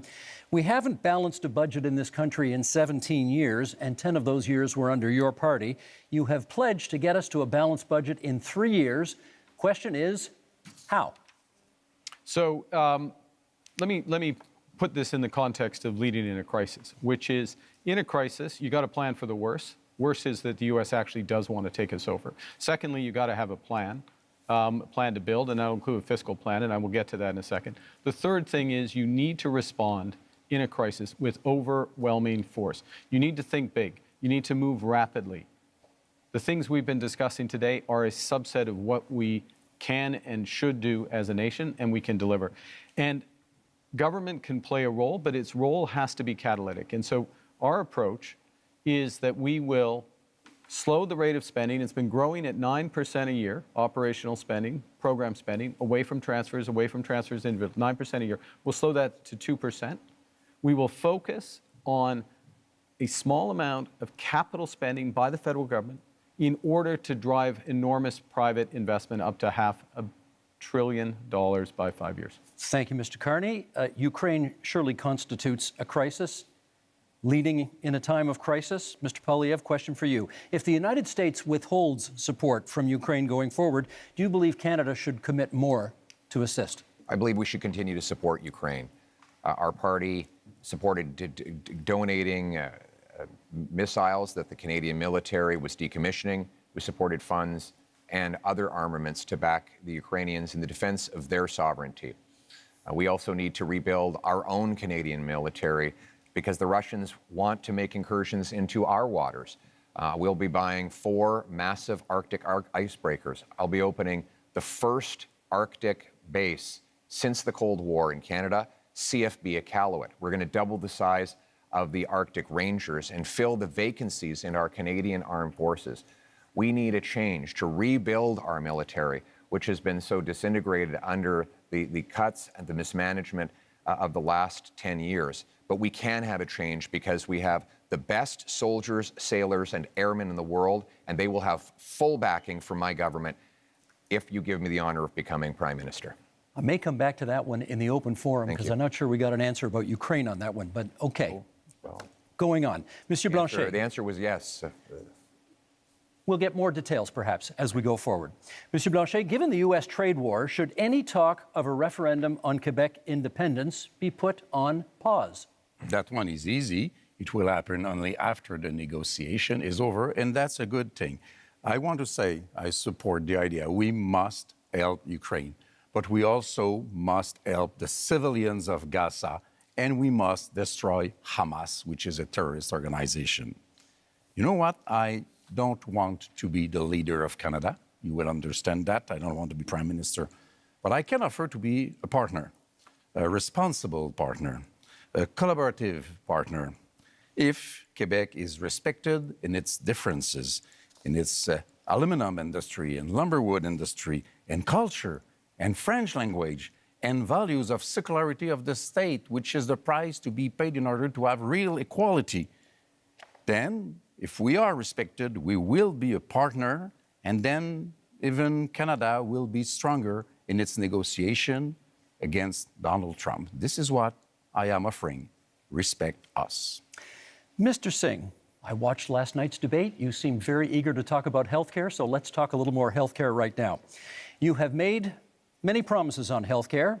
If a province says to you, we'll take your money for health care, but not your conditions on how to spend it, what do? We've got to negotiate. We can't be giving away money without clear conditions. We're in a healthcare crisis right now, and a crisis that is hurting people across this country. People are waiting desperately in line in emergency rooms for hours and hours. Seniors are waiting for years and years to get the care that they need for surgeries that would remove pain or help them deal with mobility issues. We're in a serious crisis. Healthcare workers are burnt out. They are overstretched. And what we're seeing is more and more privatization, and that is hurting our public universal healthcare system. So we've got to fight back against it. We cannot allow our public money to go to a for-profit private clinic lining the pockets of a rich CEO or investors instead of going towards care.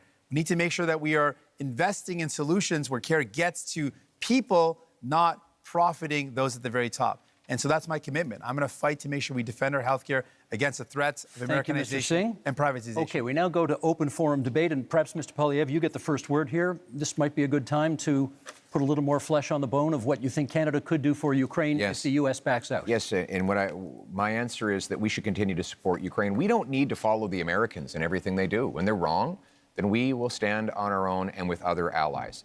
And with respect to Ukraine, that of course includes support with intelligence, equipment, armaments, but it also includes defunding Putin.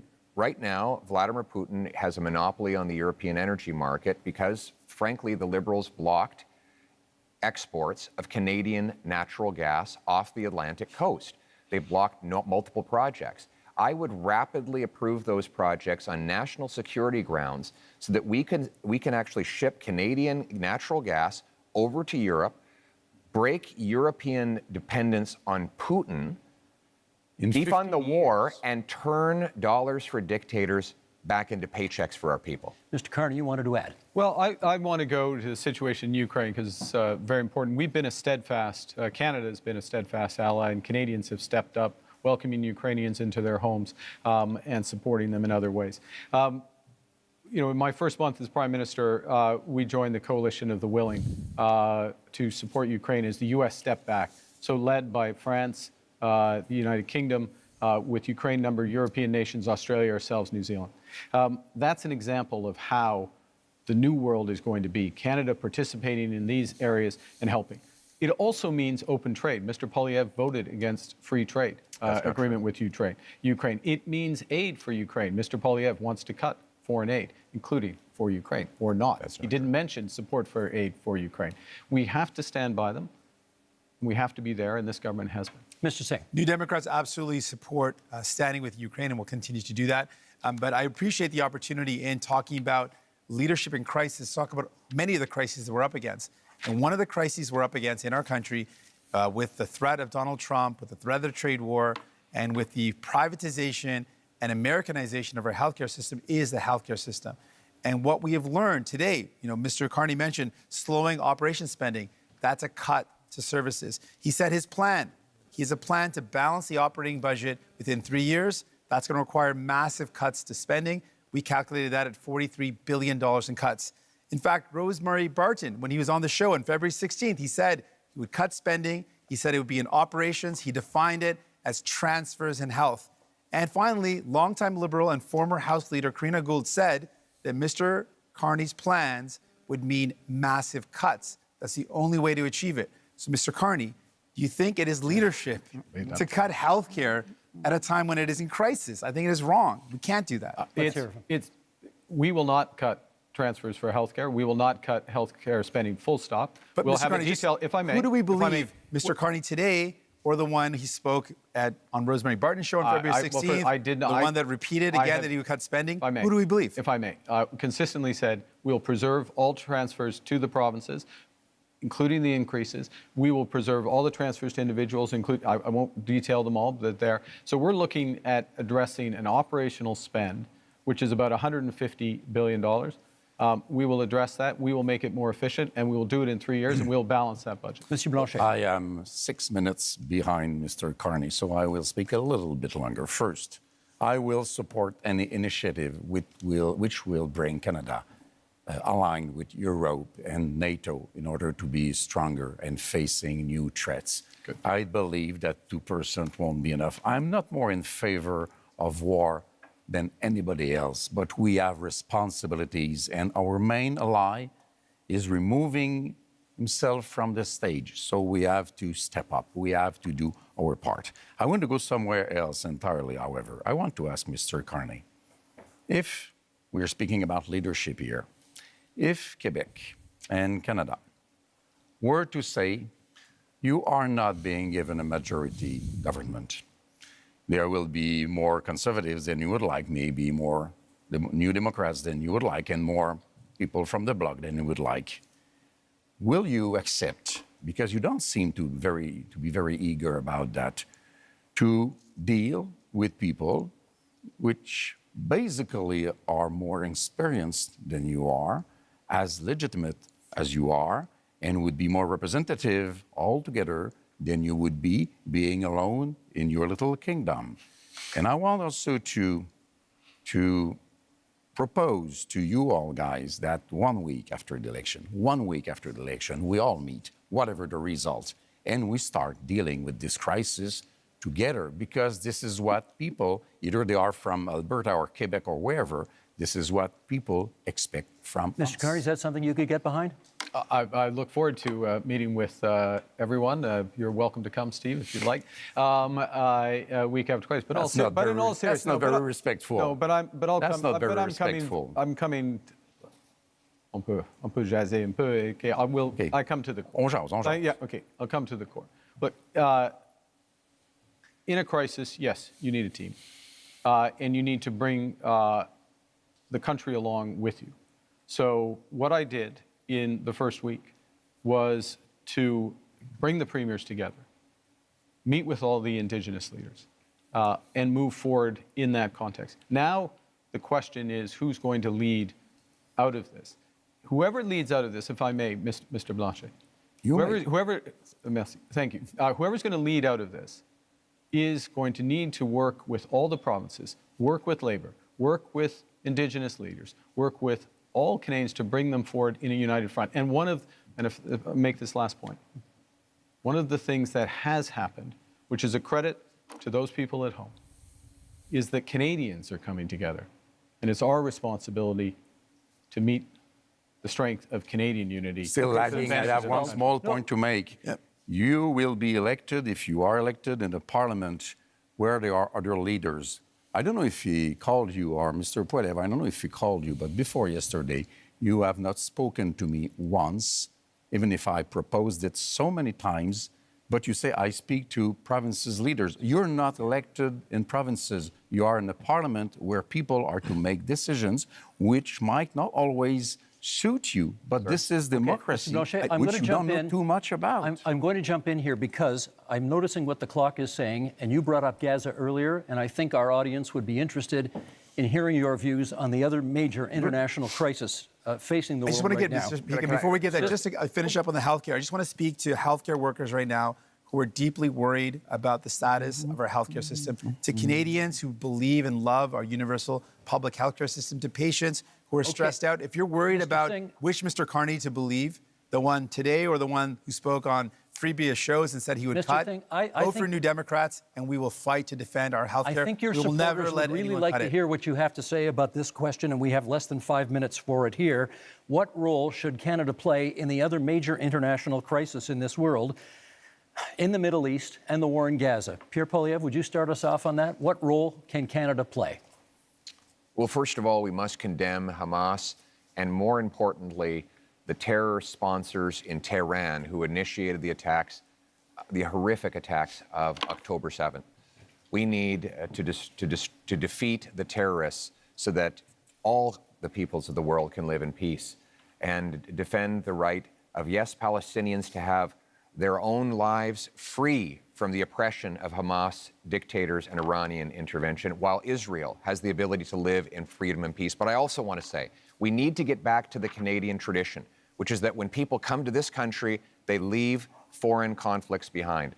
The rampaging riots targeting Jewish communities is utterly unacceptable, and it points to the growing chaos that we see on our streets after 10 years of incredibly irresponsible liberal policies, of weak borders, of dividing people into groups, of saying one thing to one group and the opposite to another, dividing and conquering. We must end that division and unite our people so that everyone feels safe, and that when we come here, we put our foreign conflicts behind and we put Canada people, first. Mr. Singh, come from countries from around the world, and they care deeply about where they come from, and they should be able to do so. That's a part of being in our country, to have that freedom. Your treatment of Palestinians has been frankly disgusting. Your treatment of people who provide care and service for people in Gaza has been disgusting. On top of that, people in Israel and in Palestine deserve to live in peace and security. And Mr. Carney, to date, you've not acknowledged that what's going on in Gaza is now clearly become a genocide. It's important to call things out as they are, and you've not done that. Mr. Carney. We need to work, to go to your question, we need to work with our international partners, maximum pressure, maximum encouragement for an immediate ceasefire. That's the first thing.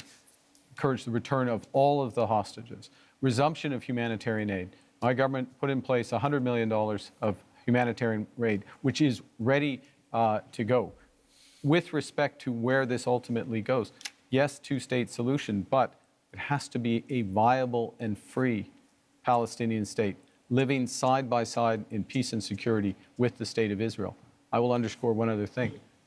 Mr. Poilievre rightly mentioned Iran, the Iranian sponsors in this region. We have to be clear-eyed about the fundamental risks of Iran and do everything with our international partners to check it and turn it. Mr. Blanchet. If we are to work together, we will have to be consistent.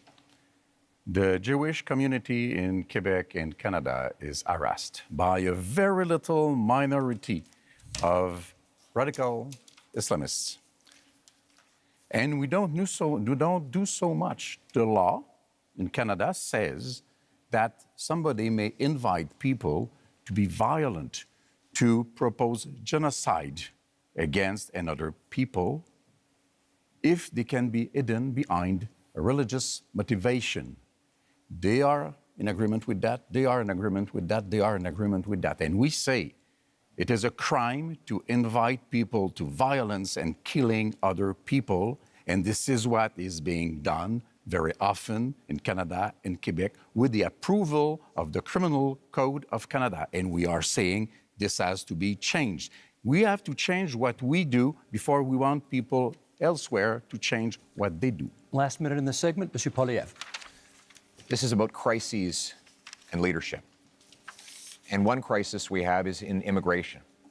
Because of this Liberal government's commitment to a radical policy called the Century Initiative, which seeks to bring our population up to 100 million people, they have allowed massive overcrowding in our communities.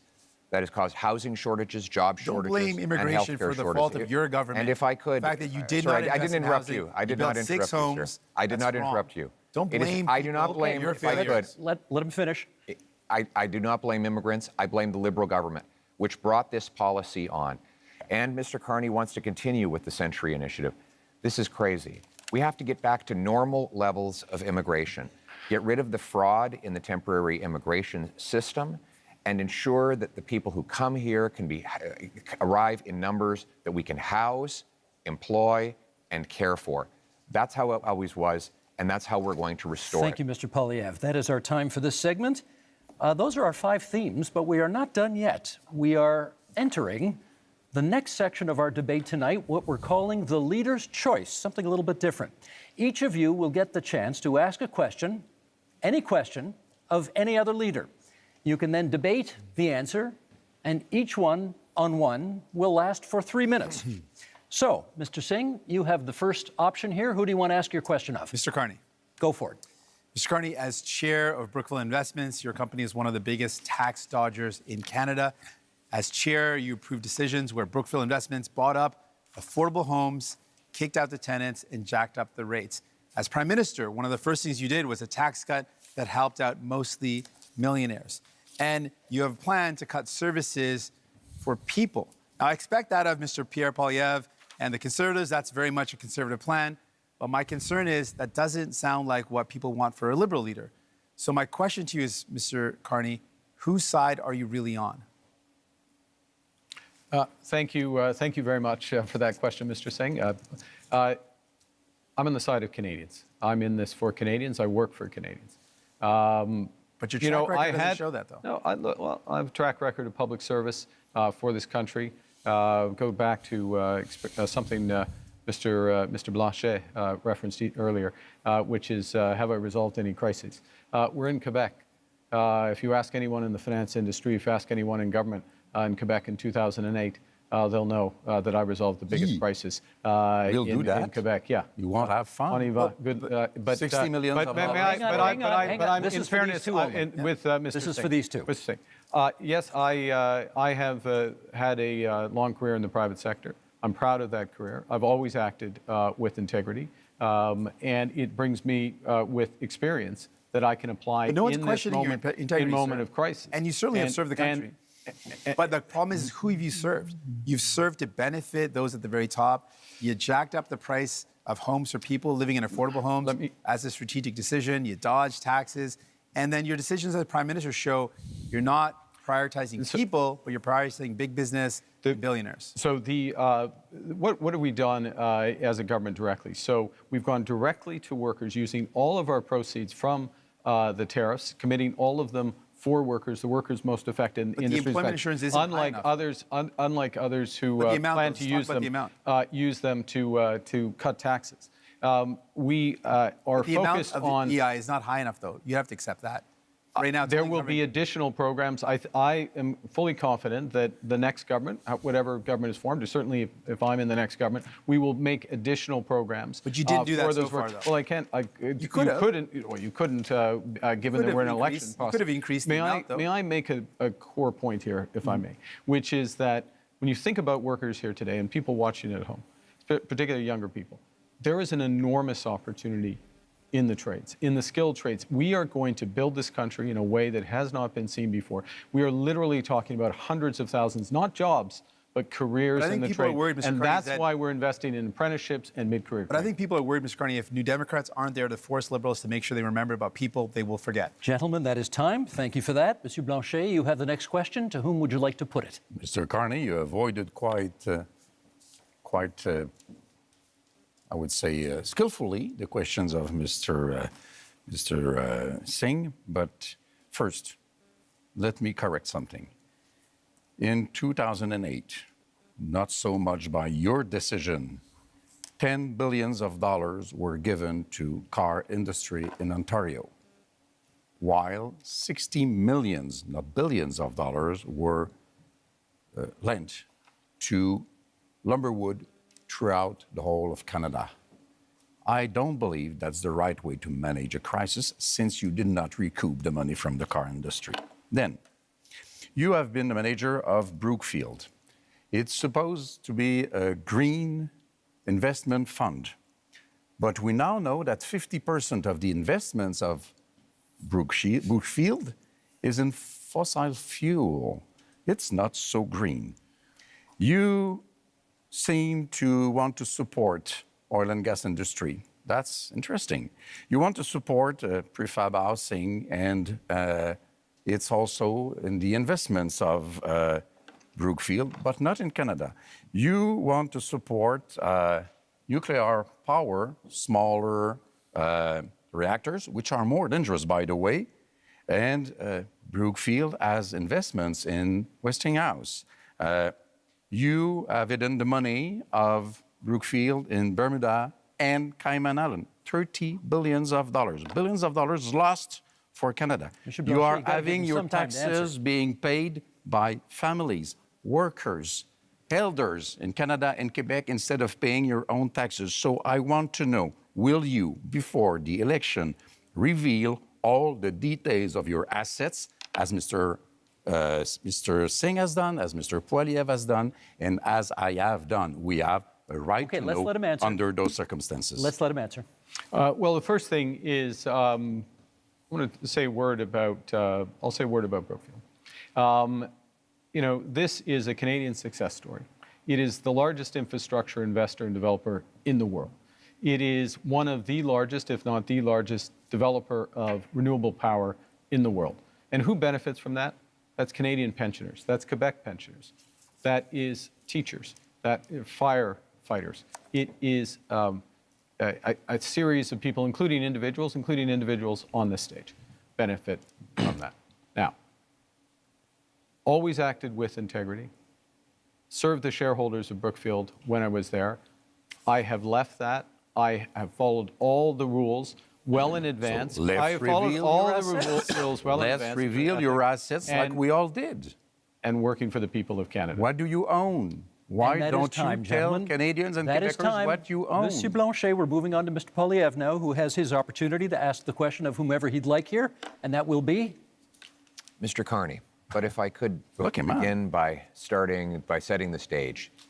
The choice in this election is, after a lost Liberal decade of rising cost and crime and a falling economy under America's thumb, do we want to elect them to a fourth term? Or do we want to change? Change so that you can afford food and homes. Change so that you can be safe on your street, and change so that your paycheck grows faster than your cost of living. Change with a new Conservative government. Because Mr. Carney is not change. Mr. Carney, in 2020, it was recorded, you began advising Justin Trudeau. It's still on the Liberal Party website today that you are Justin Trudeau's economic advisor. They might want to update your website on that. On June 3rd of 2021, you said that inflation would be a sign of economic progress. And you advised governments, including Justin Trudeau's, your Liberal government, to print money, which led to the worst inflation crisis in a generation. Now, that means that mothers went to bed with empty fridges and empty bank accounts, worried how they'd feed their kids, that seniors worried they'd be evicted from their homes, that young people believed they'd never be able to own a home in the first place. Now, in retrospect, that you look back on the Liberal decisions that you advised Justin Trudeau to take, will you look at the camera in the eye and apologize to the many people who suffered as a result of the inflationary policies that you advised Justin Trudeau to implement? You know, I said earlier, but I'm going to say it again. I know you want to be running against Justin Trudeau. Justin Trudeau isn't here. Are you denying you were his economic advisor? I did not provide any of that advice. I did not provide any of that advice. It's on the Liberal Party website. I'm sorry. Are you accusing your Liberal Party of lying about your role? Because it says today you can go to the Liberal Party website now, and it says that you were Justin Trudeau's economic advisor. The way you judge someone, in my view, is how they act, what they do when they have responsibility. Twice I was a central bank governor. And in both cases, if I may, in both cases when I was responsible for inflation, inflation was less than 2%. I'll add that when I was here responsible for the Bank of Canada, inflation was less than 2%. Our dollar was at parity. That is the kind of success that I can deliver for this country coming out of this crisis. And what is at stake here? You were the economic advisor to Justin Trudeau that gave us the worst inflation that we have had in a generation, because the policies that you implemented and those of the MPs that are still in your ministry. To the fellow Canadians, crisis which the last 10 years has been about the Liberals. The next 10 years should be about you. And that's time. Mr. Carney, the good news is the next question is yours. Well, I'm going to ask myself a question. Actually, I'm going to ask a question which has been troubling me. And it's troubling me because, you know, we are in a very dangerous and divided world. Who is it to? I'm going to ask a question of Mr. Poilievre. Why not? We're in a dangerous and divided world. We talked earlier about the challenges in the Middle East, the threats from Iran, threats from Russia, Russia's aggression in Ukraine. We have the threats from China, which I raised. We have the United States, which is fundamentally changing its security relationships, its commercial relationships. We have all this. And in the context of that, everyone on this stage, Mr. Blanchet, Mr. Singh, myself, we have our top secret security clearance. We have our top secret security clearance. I got mine within 3 weeks. It wasn't hard, but I felt it was important that I had it so I could be in a position to be informed about that dangerous world and take decisions at. And Mr. Poilievre, it is now 950 days, if my numbers are right, since you've had the opportunity to get your top secret security clearance, and you've refused. Why?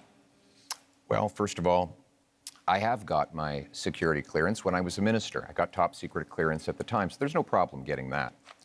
But when the government made this recent offer, they said that if I got the secret security clearance briefings, that I would be gagged under the security law, and I could be prosecuted if I spoke freely about matters of foreign interference. Now, given that Canada has experienced Chinese interference by Beijing, the government of China, in 2 consecutive elections, I needed to do my job to speak freely without fear of prosecution.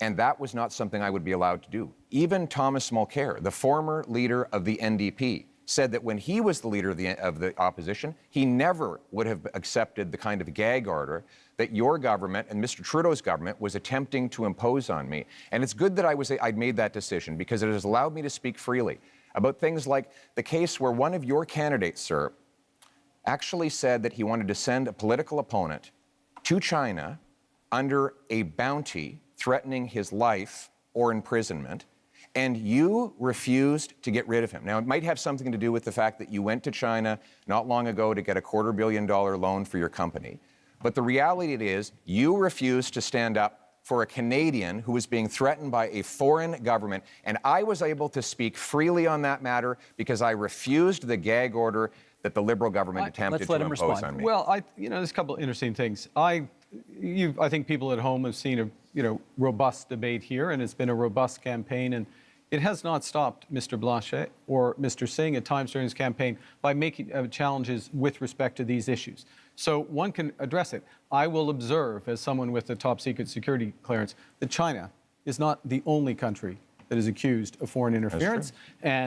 And gentlemen, that is time we'll leave for it this at segment. that. That's our time. Now, closing statements are still a few minutes down the road, so we have a little bit of time for some quick-hit Q&As for each of you right now. Short questions, 45 seconds, please, on the answers, and we're going to go left to right as I look at you right now. Mr. Poilievre, you get the first question. To the best of my knowledge, you have not offered a hard timeline, as the other parties have, to meet Canada's NATO commitment of 2% spending on defence. When would you hit that target? My aim will be to 2030. That said, when we renegotiate our trade deal with the U.S., I know it's their priority to see us increase our military budget. One of the things I will say to the Americans is the more free trade, tariff-free free trade we have, the faster we can rebuild our military in Canada and reassert our sovereignty. And we will use that money to have heavy icebreakers in the north, Poseidon aircraft, fighter jets, a new base in the north, double the Arctic Rangers, fill the vacancies in the armed forces, and rebuild the warrior spirit that characterized our military since the birth of our country. We will rebuild our forces, and we will stand behind our veterans. Thank you, Mr. Poilievre. Mr. Carney, your question. You have cut both the consumer carbon tax and the capital gains tax increase that you inherited from your predecessor. Is that an admission that the Liberals made life less affordable for Canadians? I think let me give you the rationale behind both of those changes. First, with respect to the consumer carbon tax, in effect, it'd become too divisive for Canadians. Canadians received rebates. On the whole, they received more than the tax actually was. But some had represented that it was a tax without a rebate. It became divisive. It didn't serve its purpose. It made a relatively modest contribution to overall climate goals. I got rid of it. First act made Canadians whole. Secondly, but with respect to the capital gains tax, it's come up again, I'll be quick. This is a fundamental issue. We need to build this country. Builders, innovators, entrepreneurs need to be rewarded. That's why I brought it back. And that's time. Thank you. Mr. Singh, would you change the existing cap on immigration? I've said that the level of immigration, first of all, we need immigration. It's fundamentally important to our country. And we speak to any small business owner, you speak to people here in Quebec, you speak to farmers. It's fundamentally important. A couple of things, though, we know we need to be able to set the amount of folks that we welcome to our country at a level that it meets our needs. So I would ensure that we've got an expert panel that makes that determination based on our economic needs. We also know that we should be very clear that the lack of investment from Liberals and Conservatives resulted in the fact that we have a shortage in housing. That's something that we've got to fix. I should also point out that if you are worried about the cuts being proposed by Liberals and Conservatives, vote for New Democrats. We'll fight back to protect Canadians and make sure that we've got the right immigration levels. Thank you, Mr. Singh. That's time. Mr. Blanchet, Quebec, I believe, is now the only province with a carbon tax. Do you think that's fair? It's not entirely true. It's not a tax. What Quebec has is a system by which we invite big emission companies, I don't know how to translate that, to reduce their emissions. If they do not, then they have to pay. It goes into a fund which is invested then in reducing emissions. Our partner is California, which makes this a huge deal about reducing emissions. This is what we do. This is to be compared to what Europe does. And by the way, Europe would impose tariffs on Canadian oil if it ever got there. We're quite proud of that. And we have to be responsible because this is much less expensive than doing nothing to fight climate change. That's time. We're going to do another set of quick hits here, left to right again, and 30 seconds this time. Monsieur Poilievre, you've previously promised to defund the CBC as one of your very first acts as Prime Minister. Is that still the plan? Yes, CBC will continue to operate as a self-funded, Canadian-owned and controlled non-for-profit that raises money like other media organizations through sponsorships, subscriptions, advertising, licensing fees, and countless other things that will ensure Canadians who still want to listen and view its content will be able to do so. And at the same time, we'll allow freedom of the press so that everybody has their voice heard and they can make their own decisions. Thank you, Mr. Carney. The next question to you, 30 seconds. Would you remove some of Canada's legal tax avoidance loopholes that companies that you have worked for have used? Look, I think that what we need to do is undertake a comprehensive review of our corporate tax system and do that on the basis of the right principles. We've got to have fairness, transparency, sustainability, and competitiveness.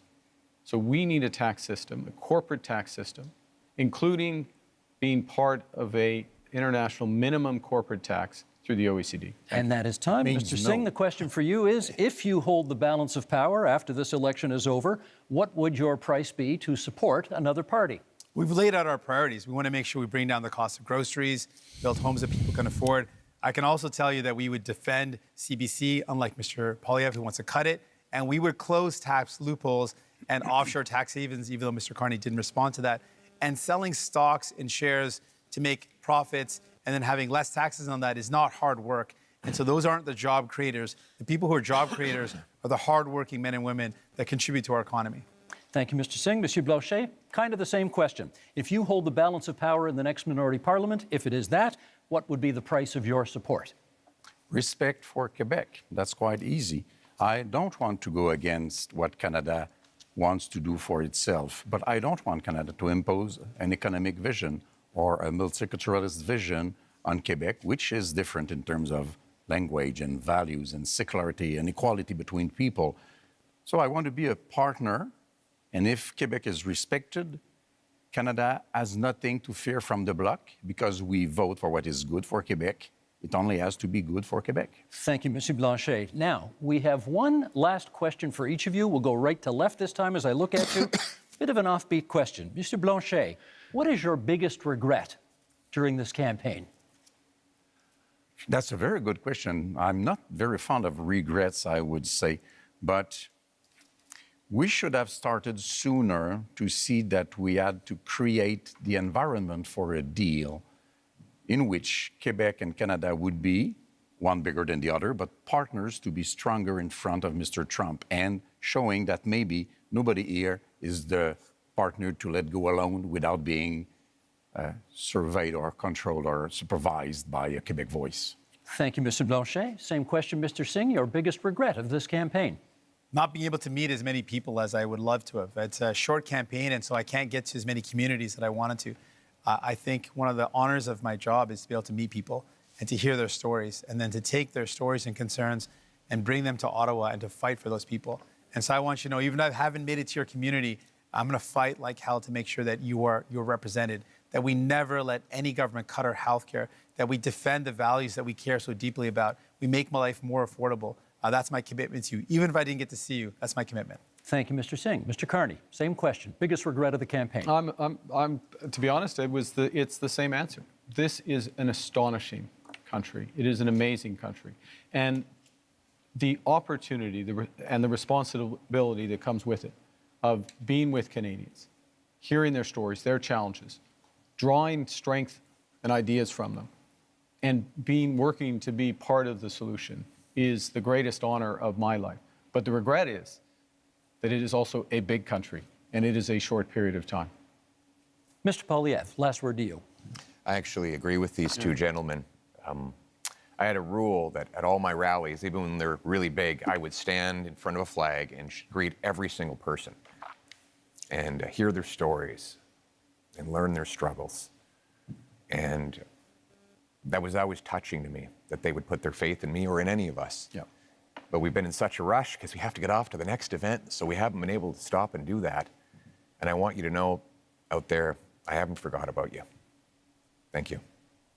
Thank you, Mr. Poilievre. It is time now for closing statements, and prior to the debate, you drew lots as to which order we would go in. And Mr. Singh, you get the first word on a closing statement. Certainly, thank you. Because you voted for New Democrats, we were able to build this country that we love. Universal health care and pensions, because you voted for us. Because you voted for New Democrats, we were able to fight to bring in dental care, pharmacare, and childcare. Because you voted for us, because you supported us. You have the power with your vote to send more New Democrats to Ottawa, to continue that fight, to make sure that no government cuts the things that we hold dear, like our health care, to ensure that we can do everything possible to make life more affordable by making it more affordable to buy your groceries and to get a home. I'm asking for your support in this election so that I can continue to fight to defend the things that make Canada, Canada, the things that we hold dear, the things that make us proud to be Canadian. Thank you, Mr. Singh. Mr. Carty. We are facing the biggest crisis of our lifetimes. Donald Trump is trying to fundamentally change the world economy, the trading system. But really what he's trying to do to Canada, he's trying to break us so the U.S. can own us. They want our land, they want our resources, they want our water, they want our country. We're all going to stand up against Donald Trump. I'm ready. I've managed crises over the years. I've built strong economies. We will fight back with counter tariffs. We will protect our workers and those businesses, and we will build the strongest economy. We will build Canada strong. I'm asking for your support, the honor of doing so. Thank you. Thank you, Mr. Carney. Monsieur Blanchet. For 260 years and a little bit more, les Français, devenus des Canadiens, devenus des Canadiens français, devenus des Québécois, you have tried to have them become Canadians like all Canadians. But to no avail, we are different. So let's be economic partners. Let's have a voice chosen by and for Quebecers, an ally for Canadians as equals in front of Mr. Trump. Monsieur Poiliev. Only in Canada could someone start where I began and get to this stage. I was born to a single mother and adopted by school teachers who raised me to believe in the incredible Canadian promise that anyone who worked hard could do anything. That promise feels broken today. Many of you worried about paying your bills, feeding your families, or ever even owning a home. You're worried your kids are in danger. But I'm here to say it doesn't have to be this way. With change, we can restore the Canadian promise so that hard work gets you a beautiful house on a safe street under a proud flag. We can do it with hope for a change. Gentlemen, thank you for a very spirited debate tonight. 2 quick points before we go. Number one of you celebrated your 60th birthday yesterday on this stage. Yves-François Blanchet, bon anniversaire. Bon anniversaire. Merci beaucoup. Merci. Secondly, you'll notice we didn't have to change the time of this debate because the Leafs already clinched the Atlantic Division title, and therefore we didn't need to move the debate to accommodate a hockey game. I'm getting back at my colleague who was in this position last night, and okay, go Habs go, that's fine. With that, we're done. Thank you, leaders, for being here tonight. We are just 11 days from Election Day, April 28th, but there are many ways that you can cast your ballot starting tomorrow at advance polls. If you intend to vote by mail, that deadline is April 22nd. Make sure to check your voter card for details or contact Elections Canada. This is your democratic right, and we hope you use it. Thank you so much for being with us tonight. I'm Steve Paikin. Good night from Montreal. Well done. Thank you. Enjoyed that. The 4 leaders shake hands. This was the Leaders' Debates Commission.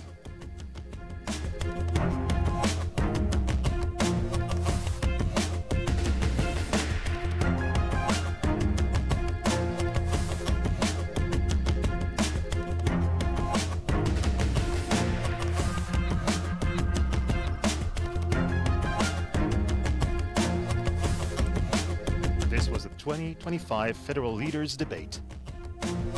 Live from Montreal at la Maison Radio-Canada.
jusqu'à 11 heures.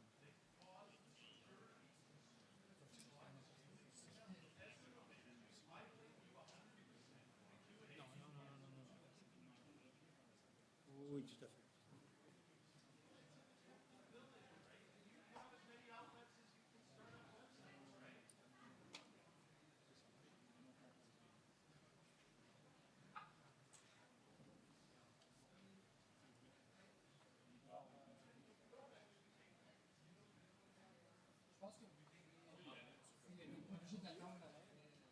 Ça fini, ça jamais fini.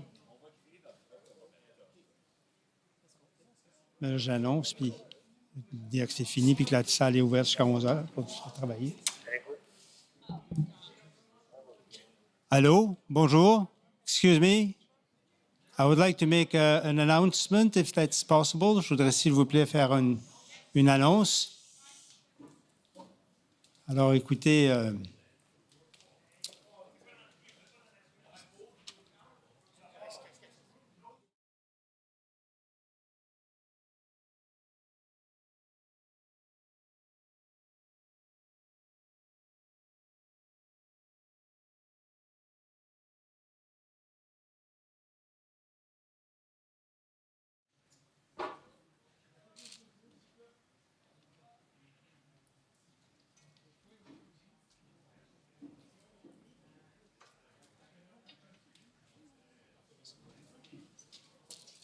Là, est-ce que ça fonctionne pour le son? Ça marche? Oui. En tout cas, I'm Michel Cormier, the Executive Director of the Leaders Debate Commission, and I'm sorry to announce that there will be no scrum tonight with the leaders because we don't feel that we can actually guarantee a proper environment for this activity. Alors, comme je viens de le dire, la commission a décidé qu'il n'y aurait pas de point de presse des chefs ce soir parce qu'on ne sent pas qu'on est capable d'assurer un environnement propice à la tenue de cet événement. Vous pouvez, la salle de presse sera ouverte jusqu'à 11 heures si vous en avez besoin. The press room will be open until 11 so you can finish filing. And I invite you to call the campaigns if you want any press availability. Je prendrai pas. Je suis désolé. Je ne prendrai pas de questions ce soir. Quel est le risque, M. Cormier? We're not getting accountability. That is embarrassing.